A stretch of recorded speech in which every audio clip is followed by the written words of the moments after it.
The whole table was smiling because they thought their mystery savior was about to walk in and crown my brother as the future CEO. My father raised a toast to his leadership while I sat there holding the truth that could erase his title in one sentence. They built their entire identity on the assumption I was harmless. When they demanded to meet the investor holding $9 billion in their firm, I did not introduce a stranger. I introduced myself. My name is Ella Perez. I stopped using the name Kincaid years ago, a choice that started as a frantic attempt at independence and hardened into a necessary shield. Tonight, however, sitting at the far end of the mahogany dining table in my parents' estate outside Lexington, Kentucky, the distinction felt less like a shield and more like a target. The air in the room was so thin and pressurized, it felt as if we were dining inside a submarine that had dived too deep. The dining room had not changed in 2 decades. It was a cavernous space dominated by oil paintings of my ancestors, men who had built Kincaid Meridian Logistics from a single horse-drawn cart into a regional trucking empire. They stared down from the walls with stern, judgmental eyes, their expressions suggesting that none of us were quite living up to the legacy. The only sound was the scrape of silver forks against fine china, a rhythmic, polite noise that masked the violent tension radiating off my brother. Holden. Holden was 34 years old, but tonight he possessed the manic energy of a toddler on a sugar high. He could barely stay in his seat. He kept checking his watch, a heavy gold timepiece that cost more than the car I drove to get here. He adjusted his silk tie. He took a sip of water. He glanced at the empty chair set at the head of the table, opposite my father. That chair was the altar we were all worshiping at tonight. It was reserved for the representative of Crescent Harbor Trust, the mysterious savior entity that had injected capital into the family firm 3 times over the last 18 months. My father, Douglas Kincaid, sat at his usual spot, looking older than I remembered. The stress of the last 2 years had carved deep ravines into his face, but tonight, those lines were smoothed out by a potent mixture of scotch and relief. He looked at Holden with a gaze so full of pride, it actually made my chest ache, a dull, familiar throb I had learned to ignore. My mother, Mary Ann, was the conductor of this orchestra. She watched the servants pour wine with a hawk-like intensity, ensuring every glass was filled to the exact same level. When she looked at me, her eyes glazed over, sliding past my face as if I were a smudge on the wallpaper that she planned to have cleaned later. Then, the doorbell rang. It was not a gentle chime. It was a resonant, deep peal that echoed through the high ceilings of the house, slicing through the polite silence like a gunshot. Holden jumped up, his chair legs screeching against the hardwood floor. He was practically vibrating. "That is him," Holden said, his voice cracking slightly. "That is our investor, the one who saved the company." Douglas set his napkin down with deliberate slowness, beaming at his son. He looked at Holden as if my brother had personally walked into a burning building and carried the company ledger out on his back. Mary Ann clasped her hands together, a beatific smile spreading across her face. "Sit down, son," Douglas said, his voice rich with satisfaction. "Let the staff handle the door. We want to look composed when he enters." Holden sank back into his chair, but he kept bouncing his leg under the table. He turned his gaze toward me, his eyes bright with a cruel sort of amusement.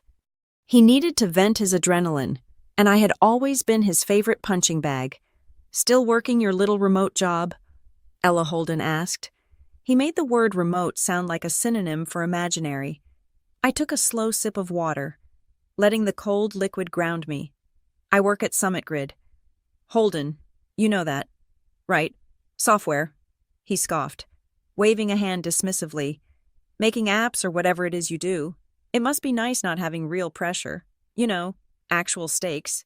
People's livelihoods on the line." I stared at him.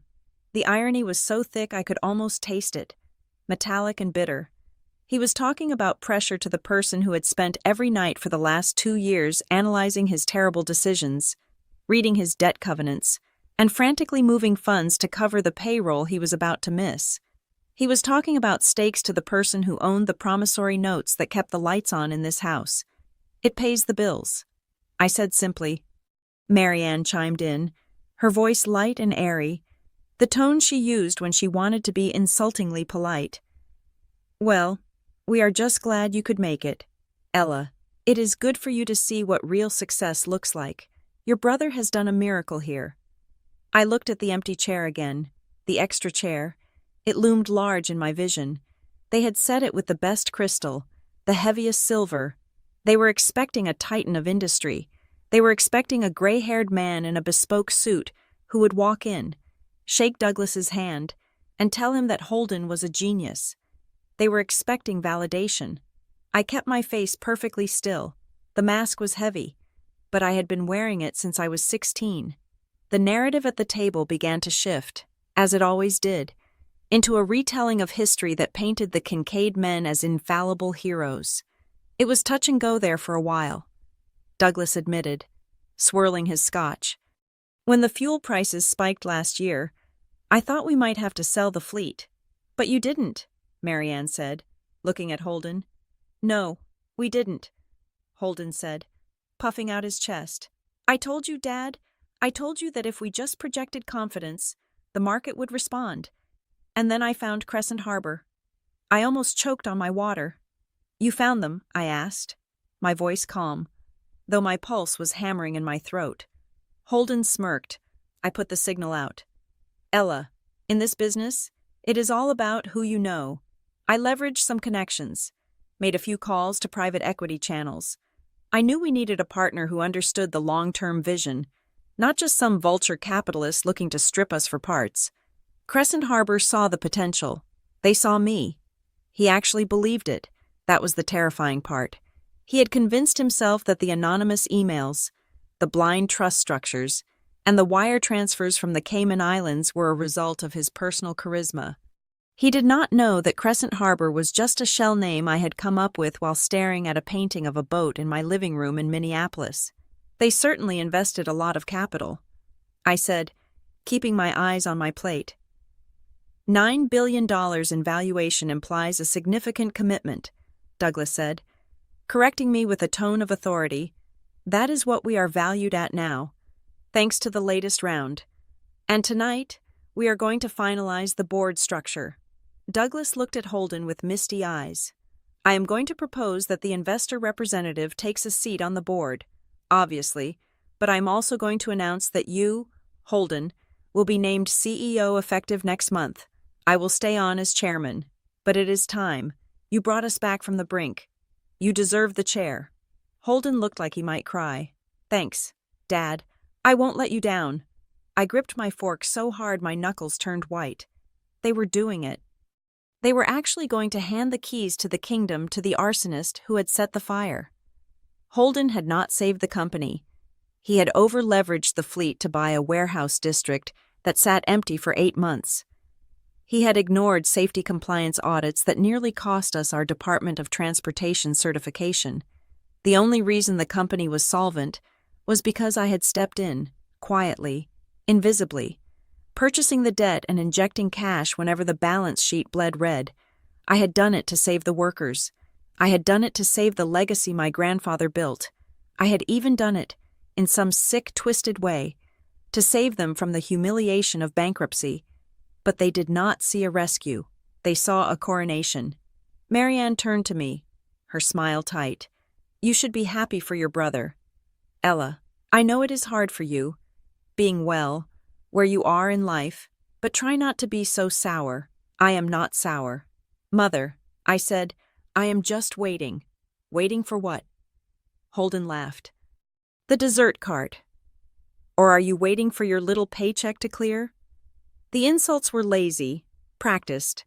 They were the same insults they had used when I was 20, when I left to study computer science instead of logistics management. They built their entire reality on the foundation that I was the failure and Holden was the success. If that foundation cracked, the whole house would come down. The doorbell rang again.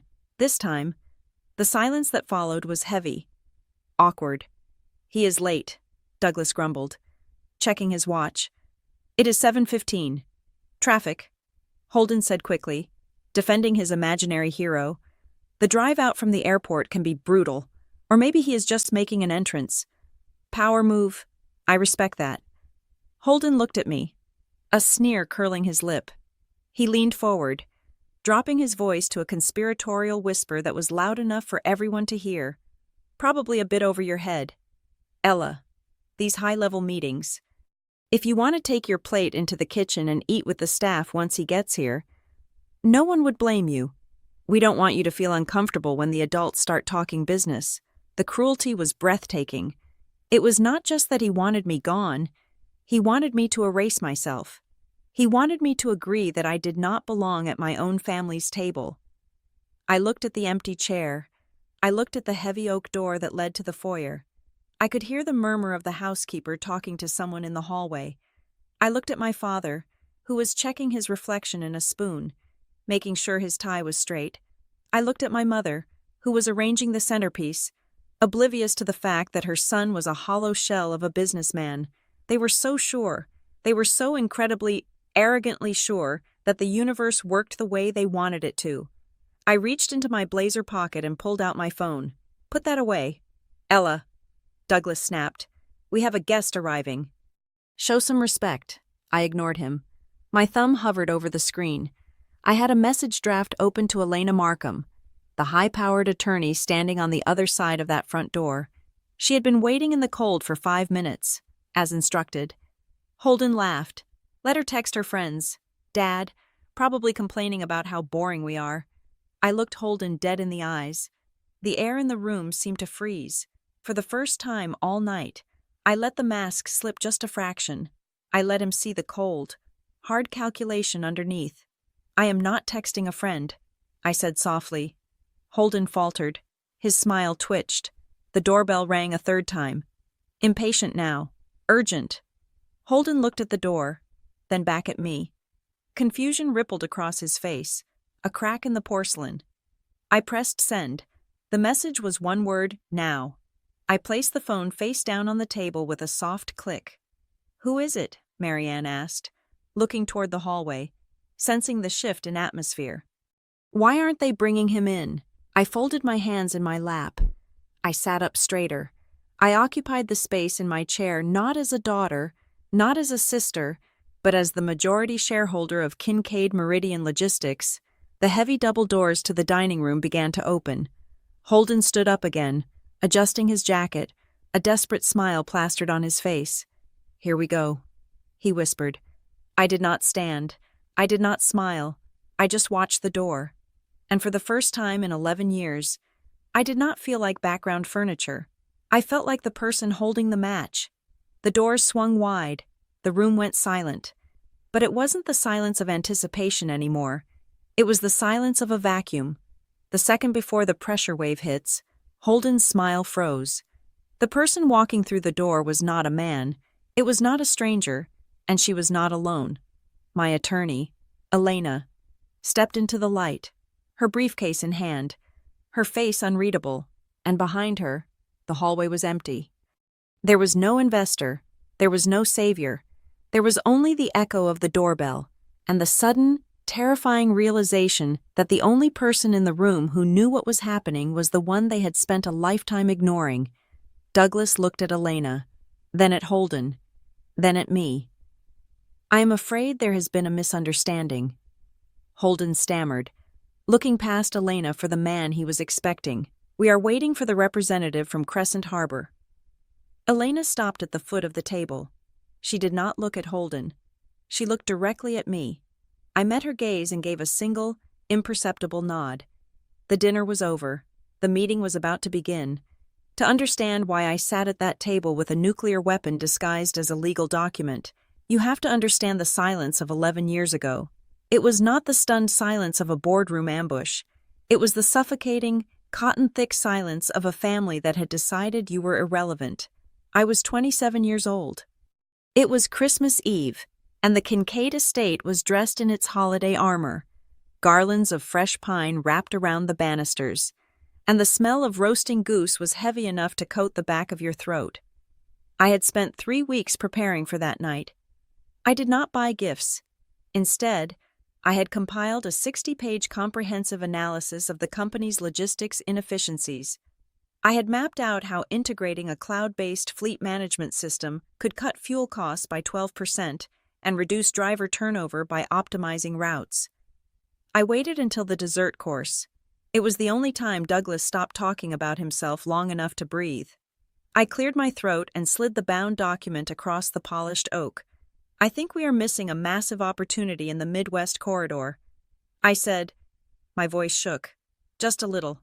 If we upgrade the legacy dispatch software, we can predict maintenance failures before they happen. I have outlined the vendor options here. Douglas looked at the binder as if I had placed a dead rat next to his plum pudding. He did not open it. He did not even read the title. He just smiled that tight, pitying smile that hurts worse than a slap. "Ella, honey," he said, his voice dropping an octave, the way one speaks to a slow child. "We are eating, and besides, you know I do not like fixing things that aren't broken. Trucks run on diesel. Sweetie, they do not run on data, but we are losing margin." I insisted. I showed him the graph on the cover. Holden is buying new tractors, but we aren't utilizing the ones we have efficiently. Holden, who was 23 at the time and fresh out of a business degree he had barely passed, laughed. He crumbled a piece of bread roll between his fingers. "You are playing video games." "Ella," Holden said, "computers aren't a real industry. Trucks are real. Warehouses are real. You can't haul steel with a spreadsheet. You are trying to make things complicated because you don't understand the grit of the job." I looked to my mother for support. Marianne was checking her reflection in the back of a spoon. "Your brother is right," she said vaguely. "Why do you always have to make life harder than it needs to be?" "Ella, you are 27. When I was 27, I had a toddler and a house to run. Maybe if you focused less on telling your father how to do his job and more on finding a nice man, you wouldn't be so angry all the time." I felt the heat rise up my neck. It wasn't anger. It was desperation. I was trying to hand them a map to the future, and they were mocking me for not using a compass. That was the night I realized I was not a Kincaid to them. I was an accessory. I was a placeholder until I could be married off to someone who would take me off the payroll. I left 2 days later. I did not storm out. I did not make a scene. I simply packed my life into my Honda Civic and drove north. I chose Minneapolis because it was cold. It was industrious. And it was 800 miles away from the suffocating expectations of Lexington. I needed to breathe.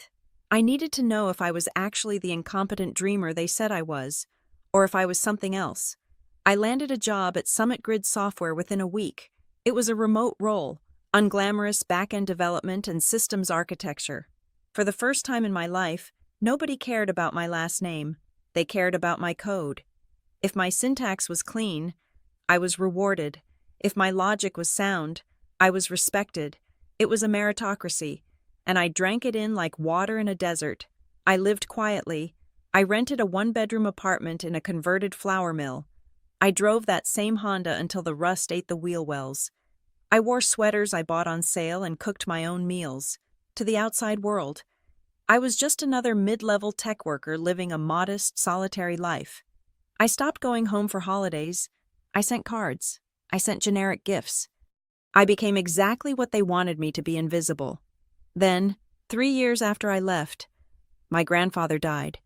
Arthur Kincaid had been the one who started it all. He was a hard man, but he was fair.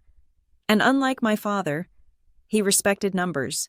He had bypassed my father's control for a portion of his estate, leaving direct bequests to his grandchildren. The lawyer called me on a Tuesday morning.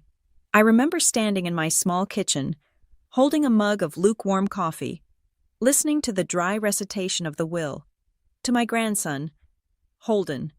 The lawyer read, "I leave my collection of vintage firearms and the hunting lodge in Montana." I waited. I expected a token, maybe a few $1,000s, maybe a piece of jewelry. And to my granddaughter, "Ella," the lawyer continued, "I leave the liquid contents of my personal investment portfolio, totaling $5,400,000. After taxes, I nearly dropped the phone. $5 million. In the world of Kincaid Meridian Logistics, where operating costs ran into the hundreds of millions, $5 million was a rounding error. It was nothing. To my father, it was pocket change. To Holden, it was the price of a few fancy tractors. They likely laughed when they heard the amount, thinking the old man had given me just enough to stay away comfortably. But to a normal person, to a woman living on a junior developer's salary in Minneapolis, it was an arsenal. I sat on my floor for hours that day. I looked at the bank transfer when it hit. I looked at the zeros. I could have bought a house. I could have traveled the world. I could have started my own software firm and never looked back. But I couldn't let go. That is the sickness of family. You can hate them. You can leave them. But you cannot excise the part of you that wants to protect the name you carry. I started watching the company from the outside. I pulled their public filings.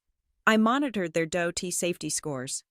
I subscribed to industry trade journals that tracked their market share. What I saw made my stomach turn. Without Arthur's steady hand, Douglas was drifting. He was letting Holden play CEO without the title. They were expanding into markets they didn't understand, buying real estate at peak prices, and neglecting the core fleet. They were bleeding. It was a slow bleed, the kind that feels like warmth until you realize you are dying. I tried to call my father once, about 6 months after the inheritance. "Dad," I said, "I saw the quarterly report. The debt-to-equity ratio is getting dangerous. If interest rates shift even half a percentage point, the service payments on those new loans will eat the entire profit margin." "Ella, please," he sighed. "We have advisors. We have bankers. We do not need our daughter lecturing us from an apartment in Minnesota. Enjoy your grandfather's money. Buy some nice clothes." He hung up. That click was the catalyst. That soft, dismissive disconnect was the moment Ella Kincaid truly died, and the investor was born. If they would not listen to my voice, they would have to listen to my money. I did not want revenge. Not then. I wanted to put a floor under them. I wanted to catch the falling knife before it severed the artery of the company my grandfather built. I loved the company. I loved the drivers who had taught me how to shift gears when I was 12. I loved the dispatchers who remembered my birthday. I loved the smell of diesel and the hum of the loading docks. I refused to let my brother's ego burn it to the ground.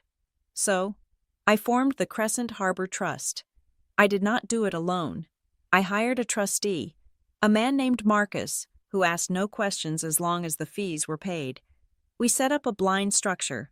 I moved my grandfather's $5 million into the trust. It wasn't enough to buy control, not yet, but it was enough to start playing the game. I learned the language of leverage. I spent my nights after work studying financial instruments. I learned about convertible notes, preferred shares, and distress financing. I lived like a monk, saving 80% of my salary, funneling every spare cent into the trust. I wasn't gambling. I was hunting. I watched the market. When the logistics sector took a hit and Kincaid stock dipped, I bought. I didn't buy big blocks that would trigger a disclosure warning. I bought in small, steady drips. I was a ghost in the ledger. It gave me a strange, intoxicating sense of power. By day, I was Ella, the quiet coder who brought potluck dishes to office parties. By night, I was the entity analyzing Kincaid Meridian's balance sheet better than their own CFO. I remember the first time I saved them. It was 2 years after the inheritance. They had missed a covenant on a major loan. The bank was threatening to call in the debt.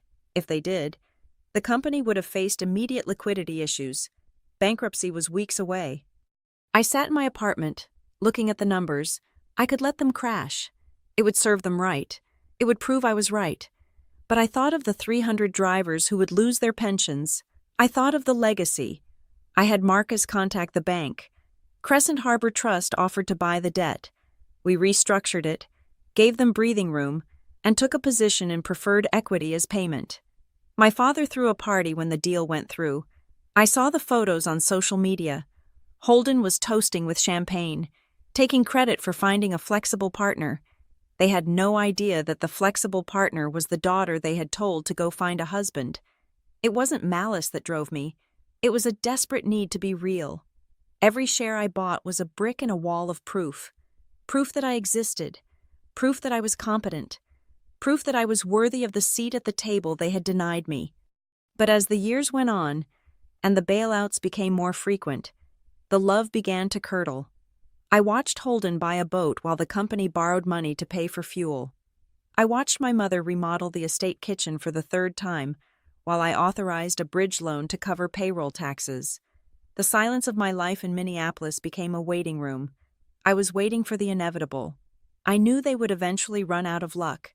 I knew they would eventually back themselves into a corner so tight that no amount of charm could get them out. And I knew that when that day came, I would be the only one holding the key. I drove an old sedan, not because I had to, but because every dollar I didn't spend on myself was a dollar I could use to buy another piece of their fate. I wore off-the-rack suits to work, but I owned the mortgage on their headquarters. They thought I was miles away, living a small, inconsequential life. They didn't know I was right there in the room with them, woven into the contracts, embedded in the capital structure, holding the roof up over their heads while they mocked me for standing in the rain. I wasn't just investing in a company, I was investing in a moment, the moment when the doorbell would ring, and the polite fiction of their lives would finally shatter against the hard, cold reality of mine. The transformation from an angry daughter into a majority shareholder did not happen in a montage of fast-paced victories. It happened in the quiet, grinding hours between midnight and 4 in the morning, illuminated by the blue light of 2 computer monitors in a Minneapolis apartment that smelled perpetually of stale coffee. I had the capital from my grandfather, but capital without intelligence is just kindling waiting for a spark. I knew how to write code, how to structure a database, and how to optimize a server stack. I knew nothing about corporate governance, debt covenants, or the intricate machinery of high finance logistics, so I went to school. My classroom was the Edgar database of the Securities and Exchange Commission and the pile of trade publications I subscribed to under a pseudonym. Night after night, after finishing my shift at Summit Grid, I would close my work laptop and open my personal machine. I learned to read a balance sheet not just for the numbers, but for the secrets hiding in the footnotes. I learned that profit is an opinion, but cash is a fact. I studied the margins of trucking competitors, analyzing why Old Dominion thrived while YRC struggled. I memorized the fuel surcharge tables. I learned exactly how much a Class 8 tractor depreciated the moment it drove off the lot. I treated Kincaid Meridian Logistics not as my family's business, but as a biological specimen I was dissecting. I pulled every public filing available. Since the company had taken on outside debt years ago to fuel Douglas's earlier expansions, they had reporting requirements. I read them all. I found the cracks in the foundation that nobody else was looking for. But knowledge was not enough. I needed a vehicle. I could not simply write a check signed by Ella Perez. The moment my name appeared on a term sheet, Douglas would shred it, and Holden would laugh. I needed a mask that looked like a fortress. I found Elena Markham 6 months into my research. She was not a strip mall lawyer, nor was she one of the flashy corporate sharks who advertised on billboards. She was a partner at a boutique firm in Chicago that specialized in blind trusts and high net worth anonymity. I met her in a diner halfway between Minneapolis and Chicago. I wore a gray hoodie and jeans. She wore a suit that cost more than my car. I remember sliding the folder across the sticky table. Inside was my proof of funds and a diagram of what I wanted to build. Elena drank her black coffee and read the papers in silence. She read for 20 minutes while I picked at a muffin. Finally, she looked up. "This is aggressive," she said. Her voice was neutral, professional. "You are looking to acquire distressed debt with a conversion clause. You want to be the lender of last resort." "Yes," I said, "and you want the entity to be completely opaque." She continued, "The target company cannot know the beneficiary. They can never know." I answered. Elena nodded. She did not ask why. She did not ask about the morality of targeting my own family. She simply billed me by the hour.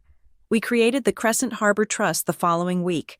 We chose the name because it sounded vague, established, and safe. It sounded like old money. It sounded like the kind of institution Douglas Kincaid would respect.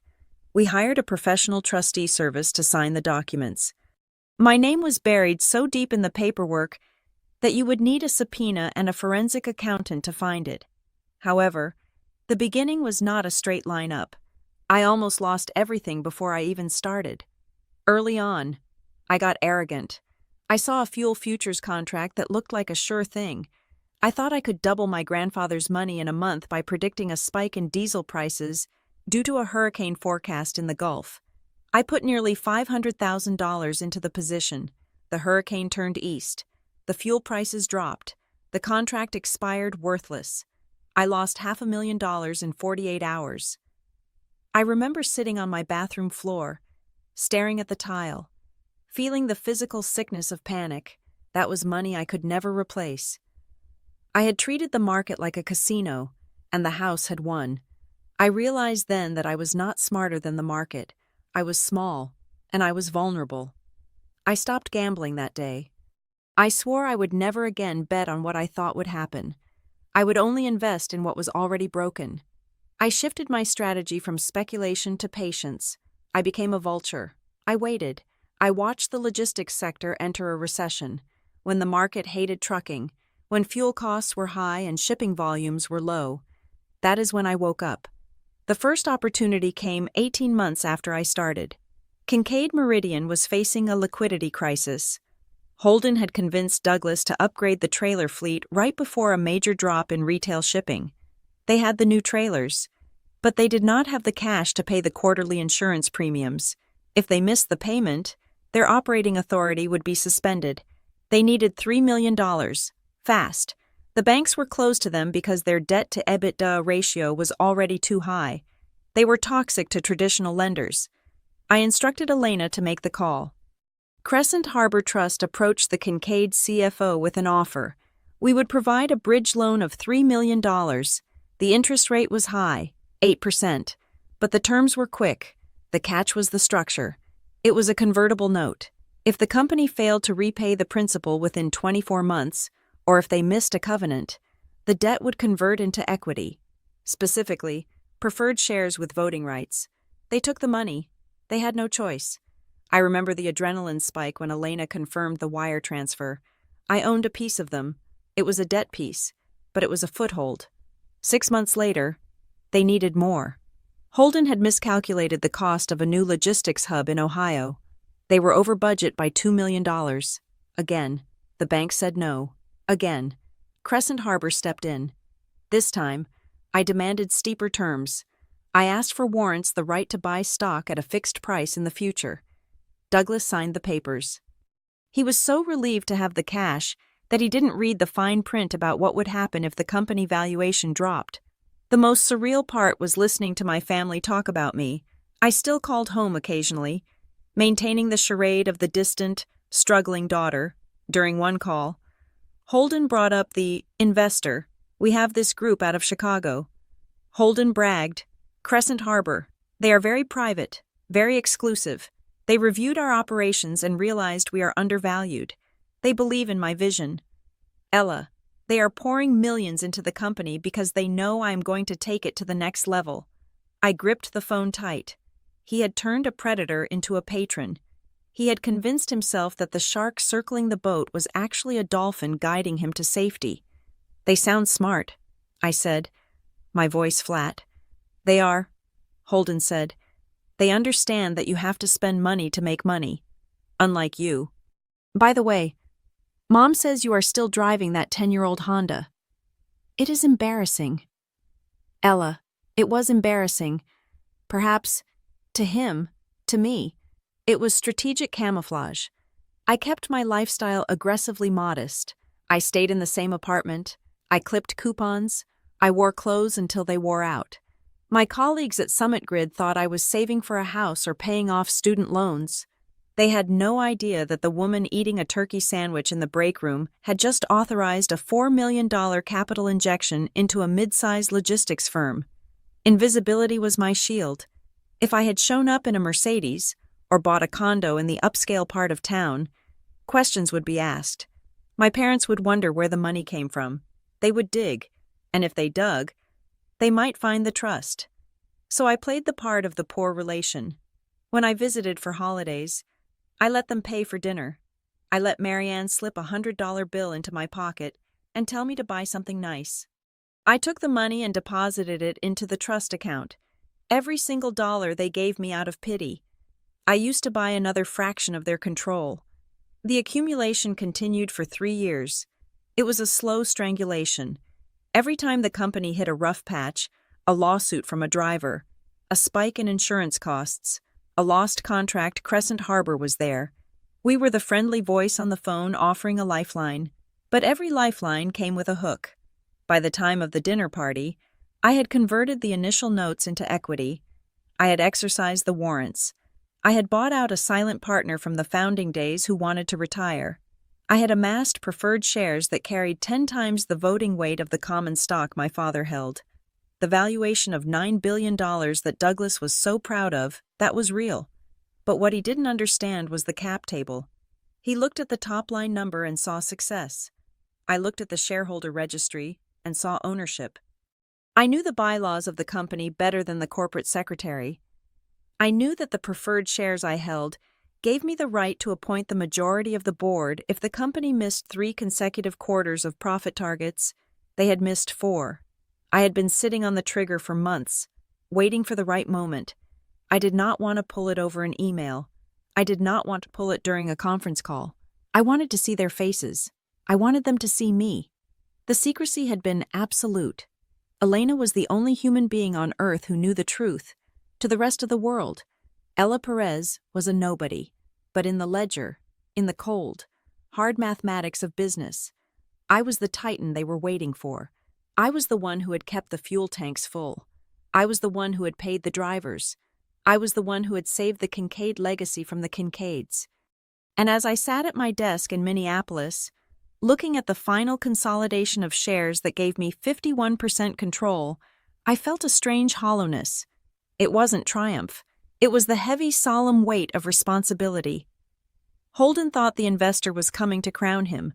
He did not realize the investor had been watching him fail for 3 years, noting every error, every ego-driven mistake, every wasted dollar. He thought he was the hero of the story. He didn't know he was the liability. I closed my laptop, rubbed my tired eyes, and looked around my small, dark apartment. It was time to go home. It was time to introduce them to the reality I had built in the dark. The year leading up to that dinner party was not just bad. It was a catastrophe that moved in slow motion. In the logistics industry, we call it a correction. But what happened to Kincaid Meridian was a dismantling. It started with the fuel. Diesel prices did not just rise. They became volatile in a way that made forecasting impossible.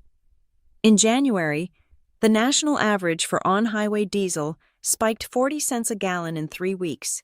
For a fleet the size of ours, that is not an inconvenience. That is a hemorrhage. Every time a driver filled up a tank in Ohio or Texas, the profit margin for that load evaporated before the truck even left the pump. Then came the insurance renewals. The entire transportation sector was getting hammered by nuclear verdicts in accident lawsuits, and premiums across the board jumped 30%. Kincaid Meridian, with its aging fleet and a few safety infractions that Holden had swept under the rug, was hit with a 50% increase. The company was bleeding cash from both arteries operations and overhead. Any competent CEO would have slammed on the brakes. They would have frozen hiring, renegotiated vendor contracts, and parked the least efficient trucks to save on maintenance. Holden did the opposite. He decided that the way out of the crisis was to grow. He called it capturing market share while the competition retreats. I called it suicide. Holden announced the groundbreaking of a new, state-of-the-art cold storage distribution center outside of Nashville. It was a massive, shiny project with automated racking systems and a glass-walled administrative wing that looked more like a tech campus than a trucking terminal. The projected cost was $12 million. The lease terms were predatory, locking the company into payments that would cripple us if revenue dropped even 5%. I watched from my desk in Minneapolis as he presented the plan to the trade press. He looked handsome and confident in the photos, standing in a hard hat, pointing at a pile of dirt. He spoke about synergy and vertical integration. He did not mention that the company had less than 3 weeks of operating cash in the bank. My father, Douglas, ate it up. That was the tragedy of their dynamic. Douglas was terrified of the modern market. He did not understand the algorithms or the digital freight brokers that were undercutting his prices. So when Holden spoke with absolute certainty, using buzzwords that sounded impressive, Douglas clung to him, to my father. Confidence sounded like leadership. He did not realize that a man walking off a cliff often looks confident right until the moment gravity takes over. The real breaking point, however, was not the building. It was the Sterling retail contract. Sterling was our whale. They accounted for 22% of our annual revenue. We hauled their frozen goods across 6 states. Losing Sterling would not just hurt, it would kill the company. In May, Sterling quietly sent a notice of audit. They were updating their vendor compliance standards. They required all carriers to have real-time digital temperature monitoring with historical data backup for the last 12 months. It was a standard request in the modern food safety landscape. We did not have it. Holden had cut the IT budget to pay for the architectural renderings of his Nashville palace. The temperature loggers in our refrigerated trailers were 3 years old and required manual downloading at the terminal. They were not real-time, and they certainly were not cloud-integrated. If we failed the audit, Sterling would trigger the termination clause in the contract. We would lose the revenue, but we would still be on the hook for the truck leases we had signed to service them. I saw the audit notice because I had access to the server backend. I saw the panic emails flying between the operations manager and Holden. We need to buy the upgrade, the manager wrote. It is $400,000 for the fleet hardware. We do not have it, Holden replied. Stall them. Tell them we are transitioning systems. Send them the manual logs and tell them the data is corrupted if they ask for more. He was going to lie to a Fortune 500 client. He was going to gamble the entire company on the hope that a compliance officer at Sterling would be too lazy to check. The bank smelled the rot before the audit even happened. Our primary lender, a regional bank that had backed the Kincaids for 30 years, suddenly tightened the leash. They sent a letter invoking a material adverse change clause. They wanted to review the books. They wanted to interview the executive team. They were asking the question that terrified Douglas the most. Who is actually steering this ship? I sat in my apartment, watching the stock ticker of our competitors. Knowing that my family was drowning, I had the power to save them. I had the capital in Crescent Harbor Trust, but I was also their daughter, and a foolish, sentimental part of me wanted to try one last time to save them as Ella. I called my parents on a Tuesday evening. When my father answered, he sounded exhausted. His voice was thin, lacking its usual boom. "Hi, Dad," I said. "I was just reading about the fuel surcharges. It looks brutal out there. We are handling it." "Ella," he said shortly, "the market cycles. We have seen it before." I hesitated. I gripped the phone so hard my hand cramped. "Dad, I heard rumors about the Sterling contract requirements. The industry is moving toward real-time data. If the company needs help with the software transition, I know people. I could look at the specs. I could maybe help you find a cheaper vendor." There was a silence on the line. For a second, just 1 second, I thought he might listen. I thought he might say, "Yes, Ella, we are in trouble. Please help us." Instead, he sighed, a sound of heavy impatience. "Ella, stop," he said. "You do not know what you are talking about. Sterling is fine. Holden has a great relationship with their VP of logistics. They played golf last month. Business isn't about software specs. It is about relationships." But the audit I started— "Enough," Douglas snapped. "Why do you always call to criticize your brother is building a $12 million facility in Nashville? He is expanding the empire, and you are calling me to nag about temperature sensors. This is why you are not involved. Ella, you missed the forest for the trees." He hung up. I put the phone down. I felt cold, but it was a clarifying cold. It burned away the last shreds of guilt I had been carrying. He had just told me that a golf game was more important than data integrity. He had told me that my concern was nagging. They did not want my help. They did not respect my mind. So I gave them what they wanted. I gave them money, and I took their freedom in exchange. The next morning, Elena Markham contacted the Kincaid CFO on behalf of Crescent Harbor Trust. We offered emergency financing to cover the capital expenditure needs, which was code for the $400,000 hardware upgrade they desperately needed to pass the Sterling audit, plus enough to make the payroll for the next 2 months. But this time, the terms were not friendly. We demanded a senior secured position on all assets, meaning if they went bust, we got the trucks and the buildings before the bank got a dime.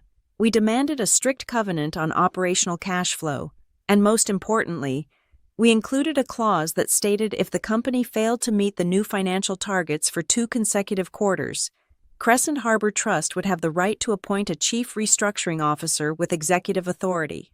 It was a trap. I knew they would miss the targets. Holden's Nashville project was bleeding money, and the fuel costs were not going down. I was essentially asking them to sign a document that handed me the company in 6 months. Douglas signed it. He signed it because payroll was due on Friday, and he could not bear the shame of telling his drivers their checks would bounce. 2 days later, the money hit the Kincaid accounts. They bought the sensors. They passed the Sterling audit by the skin of their teeth. They paid the drivers. And then, Holden went on the attack. He did not thank the universe for the reprieve. He did not humble himself. He spun the narrative. I saw the internal memo he sent to the staff. Team, it read, I am thrilled to announce that I have secured a significant new round of investment from our strategic partners at Crescent Harbor. This capital will fuel our expansion into Nashville and proves that the market has absolute confidence in our direction. While other carriers are shrinking, Kincaid Meridian is growing. He was taking credit for the noose I had just tightened around his neck. I printed out that memo and taped it to the wall above my monitor. That was the moment I realized the danger was not bankruptcy. Bankruptcy is just math. You sell the assets, you pay the creditors, you move on. The danger was Holden. He was a malignant force. He was driving the firm into a cliff at 80 miles an hour while demanding applause from the passengers. He truly believed he was untouchable. He believed that the money appeared because he deserved it. He did not understand that the strategic partner he was bragging about was the sister he had mocked for driving a used car. The months ticked by. The Nashville facility opened and sat half empty. Just as I predicted, the lease payments started eating into the operating cash. They missed the first financial target in the Crescent Harbor contract. Then they missed the second. The trap snapped shut, legally. I now had the right to walk into that building and fire everyone. I owned the debt. I owned the voting shares. And I owned the governance triggers. But I waited. I waited for the annual strategic dinner. I waited until they were all gathered, celebrating their own brilliance, rewriting history to erase their failures. I wanted them to feel safe. I wanted Holden to stand up and toast his own genius. Because the fall is always harder when you think you are flying. The prime rib on the table was rare, bleeding red juice onto the white porcelain in a way that made my stomach turn. I pushed a piece of meat around my plate, watching the way the candlelight flickered against the heavy crystal goblets. We were back in the present moment, seated in the dining room that felt more like a courtroom than a home. The air was thick with the scent of roasted garlic and expensive perfume, but underneath it, I could smell the familiar, metallic tang of anxiety. Holden was performing. There was no other word for it. He was not eating. He was broadcasting. Every gesture was calibrated to look executive. He held his wineglass by the stem, swirling the vintage Cabernet with a practiced nonchalance that he had undoubtedly copied from a movie about Wall Street. It is all about scalability, Holden said, his voice projecting to the back of the room as if he were addressing a shareholder meeting rather than his parents and his estranged sister. The investor understands that. That is why they are coming tonight. They know that what we are building in Nashville is not just a warehouse, it is a logistics ecosystem. Douglas nodded, chewing slowly, his eyes fixed on his son with a desperate sort of adoration. You have the vision, son. That is what matters. The market fluctuates, but vision is permanent. I took a sip of water to wash down the bile rising in my throat. They were congratulating each other on a building that was currently operating at 30% capacity and losing $40,000 a month in overhead. They were praising a vision that was funded entirely by the high-interest debt I owned. Marianne turned her gaze toward me.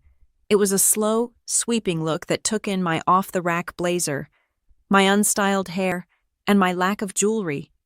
She smiled, and the expression was filled with a terrifying, pitying warmth. "You are so quiet tonight, Ella," she said softly. "I am just listening." I replied, "It must be overwhelming for you." She continued, tilting her head. "All this talk of millions and mergers. I was telling your father just the other day how nice it must be to have a simple life like yours." I set my fork down. "A simple life. You know what I mean," she said, reaching out to pat my hand. Her skin was cool and dry. "You clock in, you clock out. You do not have to worry about the legacy. You do not have to carry the weight of 300 families on your shoulders like your brother does. It is a blessing. Really, not everyone is built for stress. Some people are just meant to be comfortable." She made the word comfortable sound like a synonym for failure. She was rewriting my entire existence into a cautionary tale of mediocrity. In her mind, I was the daughter who couldn't hack it, the one who retreated to a small apartment to hide from the glare of their brilliance. She had no idea that the stress she claimed I couldn't handle was actually the stress I was inflicting upon them. "I suppose I do value stability," I said, keeping my voice even. Holden laughed. It was a sharp, barking sound. "Stability is just a nice word for stagnation." "Ella," he said. He leaned back in his chair, unbuttoning his suit jacket to reveal the custom lining. "Look, do not feel bad. Someone has to do the grunt work. If everyone was a CEO, who would write the code? Or whatever it is you do. I write the code that ensures you do not get flagged by the Department of Transportation. I thought, I write the checks that keep the lights on in this house." I looked at Douglas. I wanted him to say something. I wanted him to defend me, even a little. But he just looked at his watch, then at the empty chair at the head of the table. "He is 20 minutes late," Douglas muttered. "He is testing us," Holden said, waving a hand dismissively. "It is a power move. I respect it. When you control $9 billion in capital, you do not look at a clock. You arrive when you arrive. He probably wants to see if we unravel, but we won't. We are Kincaids." The irony was so sharp it felt like a physical puncture wound. Holden was right about one thing: the investor was testing them, but he was wrong about the gender, and he was wrong about the location. The investor was not stuck in traffic. The investor was sitting across from him, wondering if he had ever actually read the profit and loss statement he signed last week. Holden turned his eyes back to me, sensing he had an audience for his cruelty. "You know, Ella," he said, lowering his voice to a conspiratorial tone, "if this meeting gets too intense, and it will, you can step out. We are going to be discussing complex equity structures and governance rights. I do not want you to feel embarrassed if you cannot follow the conversation." I stared at him. The candlelight reflected in his eyes, masking the fear I knew was hiding there. He was terrified. He was terrified that the investor would ask a question he couldn't answer. He was using me as a punching bag to steady his own shaking hands. "I think I will be able to keep up," I said. Holden smirked. "Cute, but seriously, when the heavy hitters walk in, just try to fade into the background. Do not bring up your little computer theories. This is the big leagues." The room felt suddenly too small. The heat from the fireplace, the smell of the roast, the suffocating weight of their arrogance, it was all too much. I needed air. I needed to reset the mask before I let it drop forever. I stood up. The chair scraped loudly against the floor. "I am going to get some fresh air," I said. Marianne sighed. "Oh, Ella, do not go far. It is rude to be absent when a guest arrives. I won't be far," I promised. I walked out of the dining room, down the long hallway lined with portraits of unsmiling ancestors, and out the front door. The night air of Kentucky was cold and damp.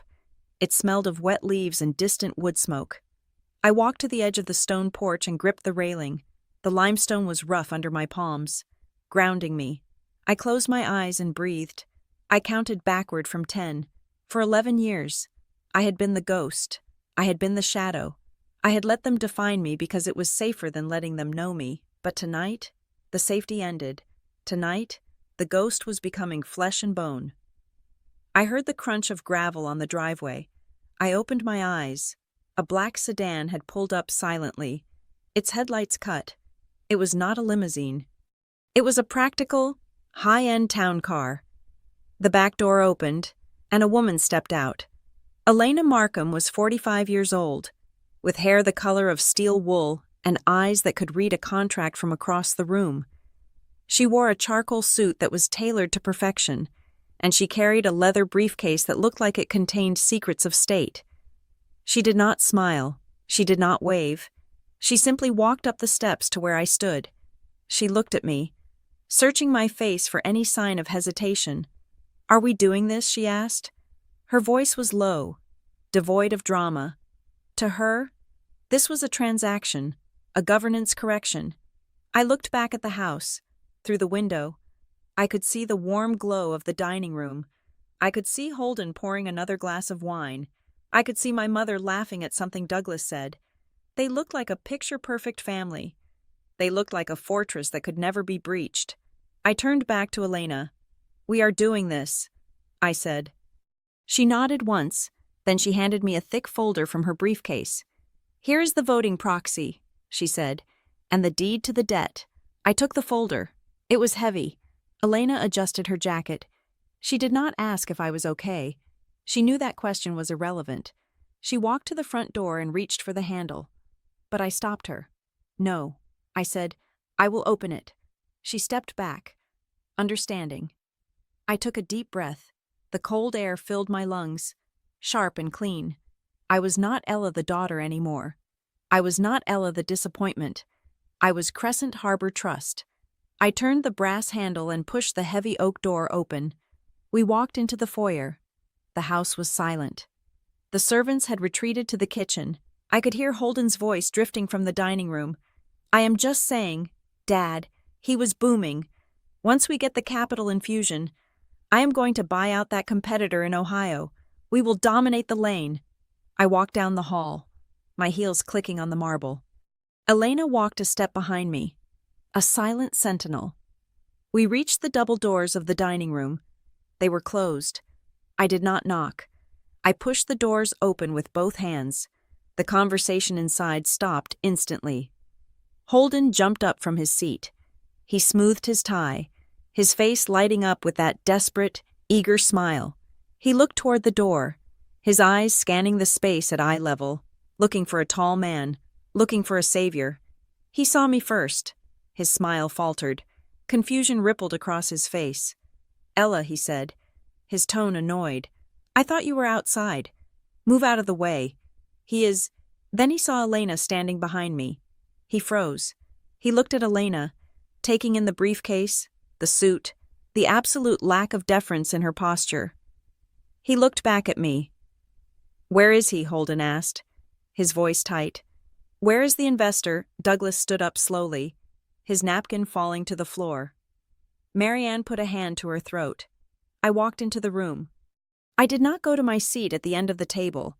I walked to the head of the table. I walked to the empty chair. I placed the heavy folder on the placemat. Holden looked at the folder. He looked at me. And for the first time in his life, the arrogance drained out of him, replaced by a dawn of horrific understanding. I rested my hands on the back of the chair he had been worshipping all night. "Hello, Holden," I said. Holden blinked, his brain refusing to process the data. "Who is she?" He pointed at Elena. "Is she the assistant?" Elena stepped forward. Her voice was clear, cutting through the room like a scalpel. "I am Elena Markham, General Counsel for Crescent Harbor Trust." Holden let out a breath, a laugh bubbling up in his chest. Oh, thank God. "Okay, nice to meet you. Where is the principal?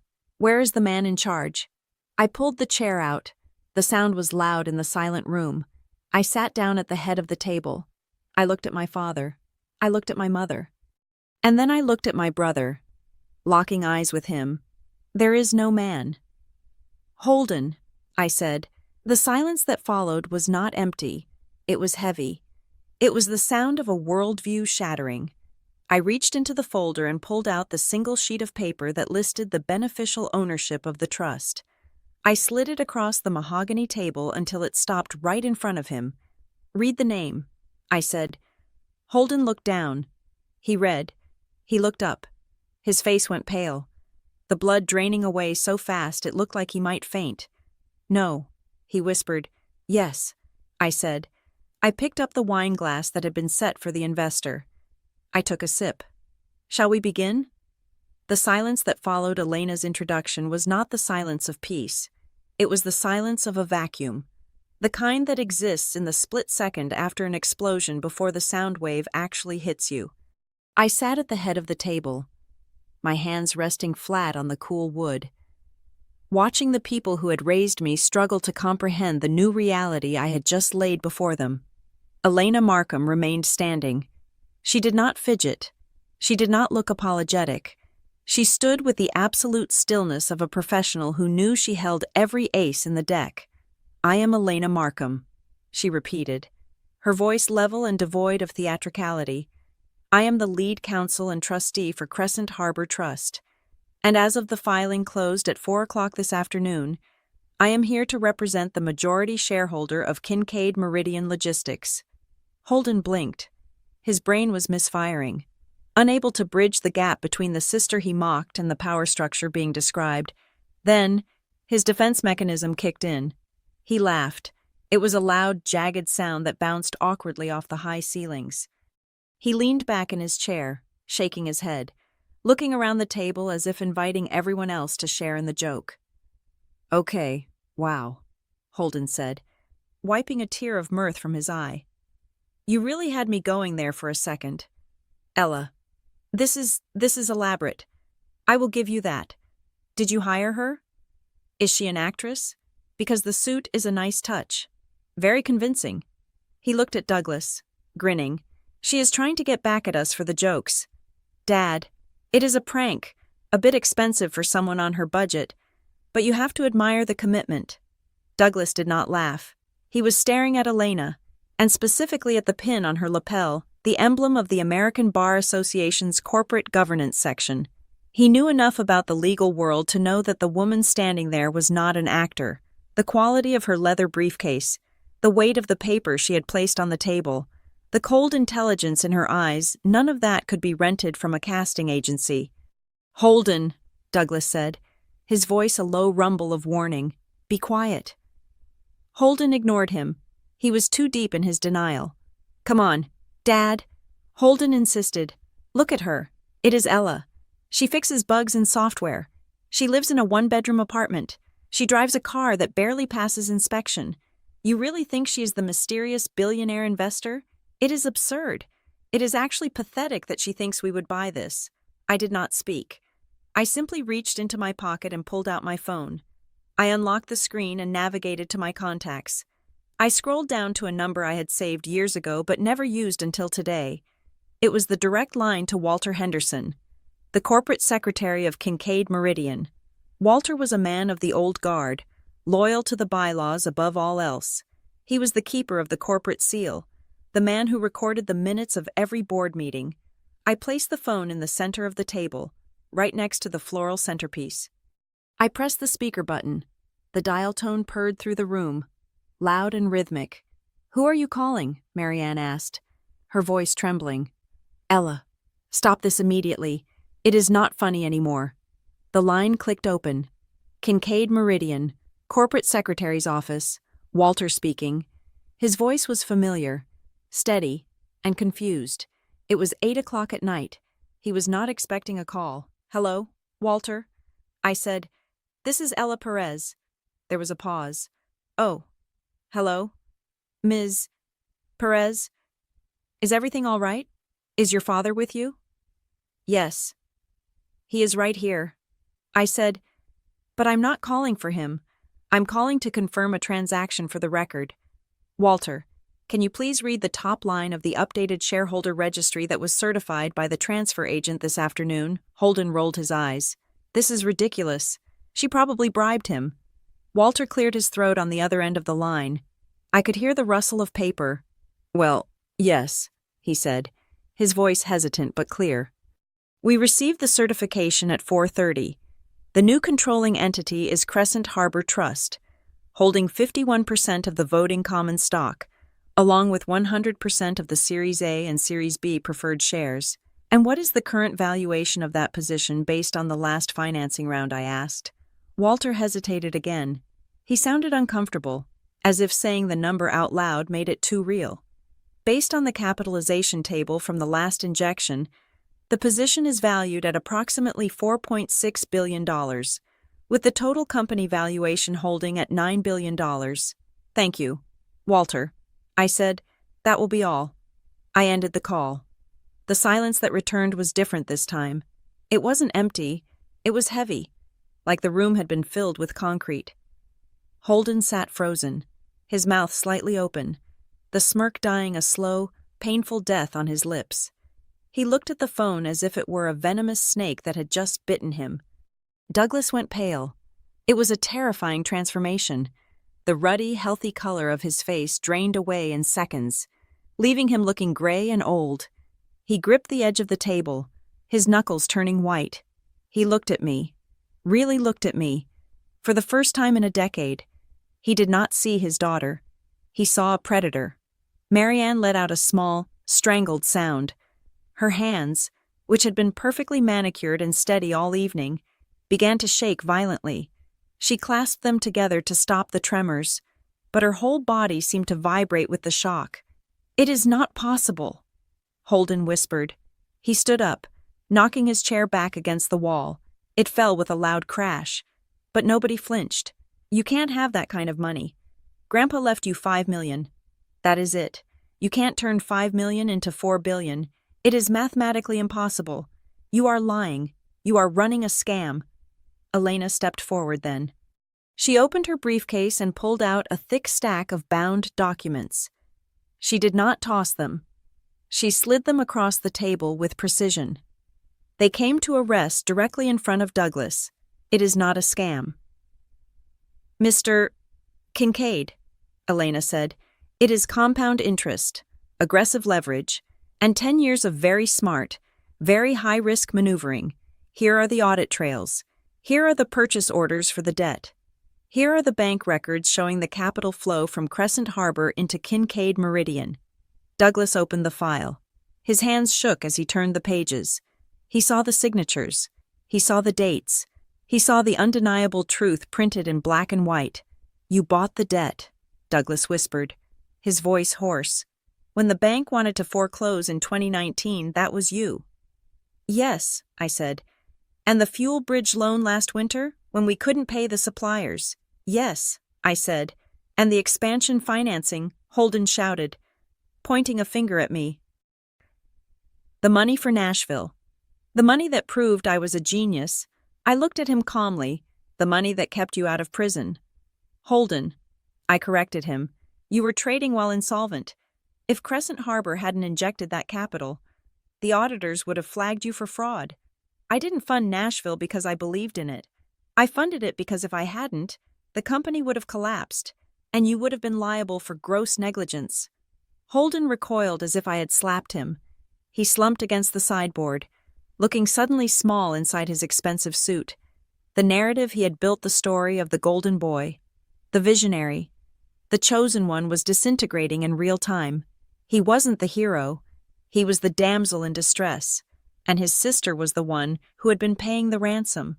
Why, Marianne asked. Her voice was thin and fragile, cracking under the weight of the moment. She looked at me with eyes full of tears, but they weren't tears of gratitude. They were tears of betrayal. "Why didn't you tell us?" she asked. "If you had this money, if you were this successful, why did you let us treat you like that? Why did you sit there and let your brother mock you? Why did you make us worry about you?" I felt a flash of anger, hot and sharp, but I pushed it down. I kept my voice steady, because I didn't do it to impress you. "Mother," I said, "and I didn't do it to be part of the family. I did it because this company feeds 300 families, and Holden was driving it off a cliff. But the secrecy," Douglas said, looking up from the documents. He looked defeated. "Why the shell companies? Why the blind trust? You are a Kincaid. You could have walked in the front door." I leaned forward. The candlelight caught the reflection in my eyes. Could I asked. Think back. Dad, think back to Christmas. 11 years ago. I tried to walk in the front door. I brought you a binder full of research. I told you how to save the margins. And what did you say? You told me trucks run on diesel, not data. You told me to go find a husband. I looked at Holden. You told me I was playing video games. You said I didn't understand the real world. I looked back at Douglas. If I had come to you 5 years ago and said, Dad, I want to invest, would you have taken my money, or would you have patted me on the head and told me to let the men handle the business? If I had warned you about the debt, would you have listened, or would you have told me I was being negative? Douglas opened his mouth, then closed it. He looked down at his plate. He knew the answer. We all knew the answer. You wouldn't have believed me, I said softly. You built your entire world on the idea that Holden is the genius and I am the failure. If I had tried to change that story with words, you would have laughed at me. So I changed it with money. I didn't ask for permission. I bought it. Holden looked up. His eyes were wild, desperate. So this is it, he spat. You are here to what? Fire us, evict us. Is that the plan? You want to humiliate us in our own house. I stood up. I walked over to the window and looked out at the dark grounds of the estate. I had played on that lawn as a child. I had learned to ride a bike on that driveway. I am not here to humiliate you. Holden, I said, turning back to face them, I am here to stop you. I walked back to the table and rested my hand on the back of the chair again. The mystery investor you were waiting for, the one you thought was coming to validate you, the one you thought was going to hand you the CEO title and tell you that you were special. I paused, letting the words hang in the air. That person never existed. Every check I wrote wasn't a vote of confidence. It was a containment strategy. I wasn't funding your success. I was buying your mistakes so they wouldn't destroy the legacy. Holden sank into a chair. Not the one at the head of the table, but a side chair, far away from the center of power. He put his head in his hands. Marianne was weeping now. Soft, quiet sobs into her napkin. Douglas just stared at the papers, tracing the signature line on the debt purchase agreement. You own it all, Douglas whispered. The trucks, the terminals, the house, the corporate entity holds the mortgage on the estate. Yes, Elena clarified. Technically, Crescent Harbor allows you to reside here as part of the executive compensation package. Douglas looked at me. There was fear in his eyes, but there was also something else, a strange, grudging respect. He was a businessman, after all, and he knew a hostile takeover when he saw one. He just never imagined the raider would have his own last name. So what happens now? Douglas asked. I looked at the clock. It was 8:15. Now, I said, signaling Elena to close her briefcase. The dinner is over. The board meeting is tomorrow at 9 o'clock sharp, and this time, nobody is going to be late. I picked up my phone. I did not say goodbye. I did not hug my mother. I simply turned and walked out of the room. Elena following close behind. As I reached the doorway, I heard Holden's voice, small and broken. Ella. I stopped, but I did not turn around. You are going to ruin us, he said. I looked at the open door ahead of me, leading out into the night. No. Holden, I said, I already saved you. You just don't know it yet. I walked out of the house, leaving the door wide open behind me, letting the cold air rush in to clear the stagnation of 20 years. The investor had arrived, and she had work to do. The cold air I had let in through the front door was swirling around the dining room, but the temperature drop had nothing to do with the weather. It was the chill of absolute, irreversible exposure. I had dropped the bomb, and now I was watching the fallout settle over the prime rib and the heavy silver candlesticks. My father, Douglas, was the first to try to wrestle the world back into a shape he recognized. He did not look at the legal documents Elena had slid across the table. He looked at the walls, at the portraits of his ancestors, as if asking them to witness this insurrection. Then he slammed his open palm onto the mahogany table. The sound was not a gavel. It was a spasm of denial. This cannot be happening, he announced. His voice was loud, booming, the voice he used to intimidate union reps and junior dispatchers. Not in my house. You do not walk into my home with a stranger and threaten your family. Ella, I don't care what papers you have.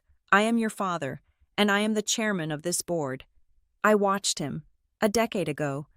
That voice would have made me shrink into my chair. It would have made me apologize for existing. But tonight, I just saw a man who had forgotten that respect is a currency, and he was overdrawn. I am not threatening you, Dad, I said. I am informing you. And this is not a family discussion. This is a shareholder notification. You are my daughter, he shouted, his face flushing a dangerous shade of purple. Not right now, I replied. Right now, I am the entity that owns 51% of your voting stock, and that entity requires a competent management team. Holden, who had been slumped in his chair like a puppet with cut strings, suddenly jerked upright. The shock was wearing off, replaced by a frantic, scrambling survival instinct. He looked at the documents, then at me, calculating the angles. He realized that shouting wouldn't work, so he switched tracks.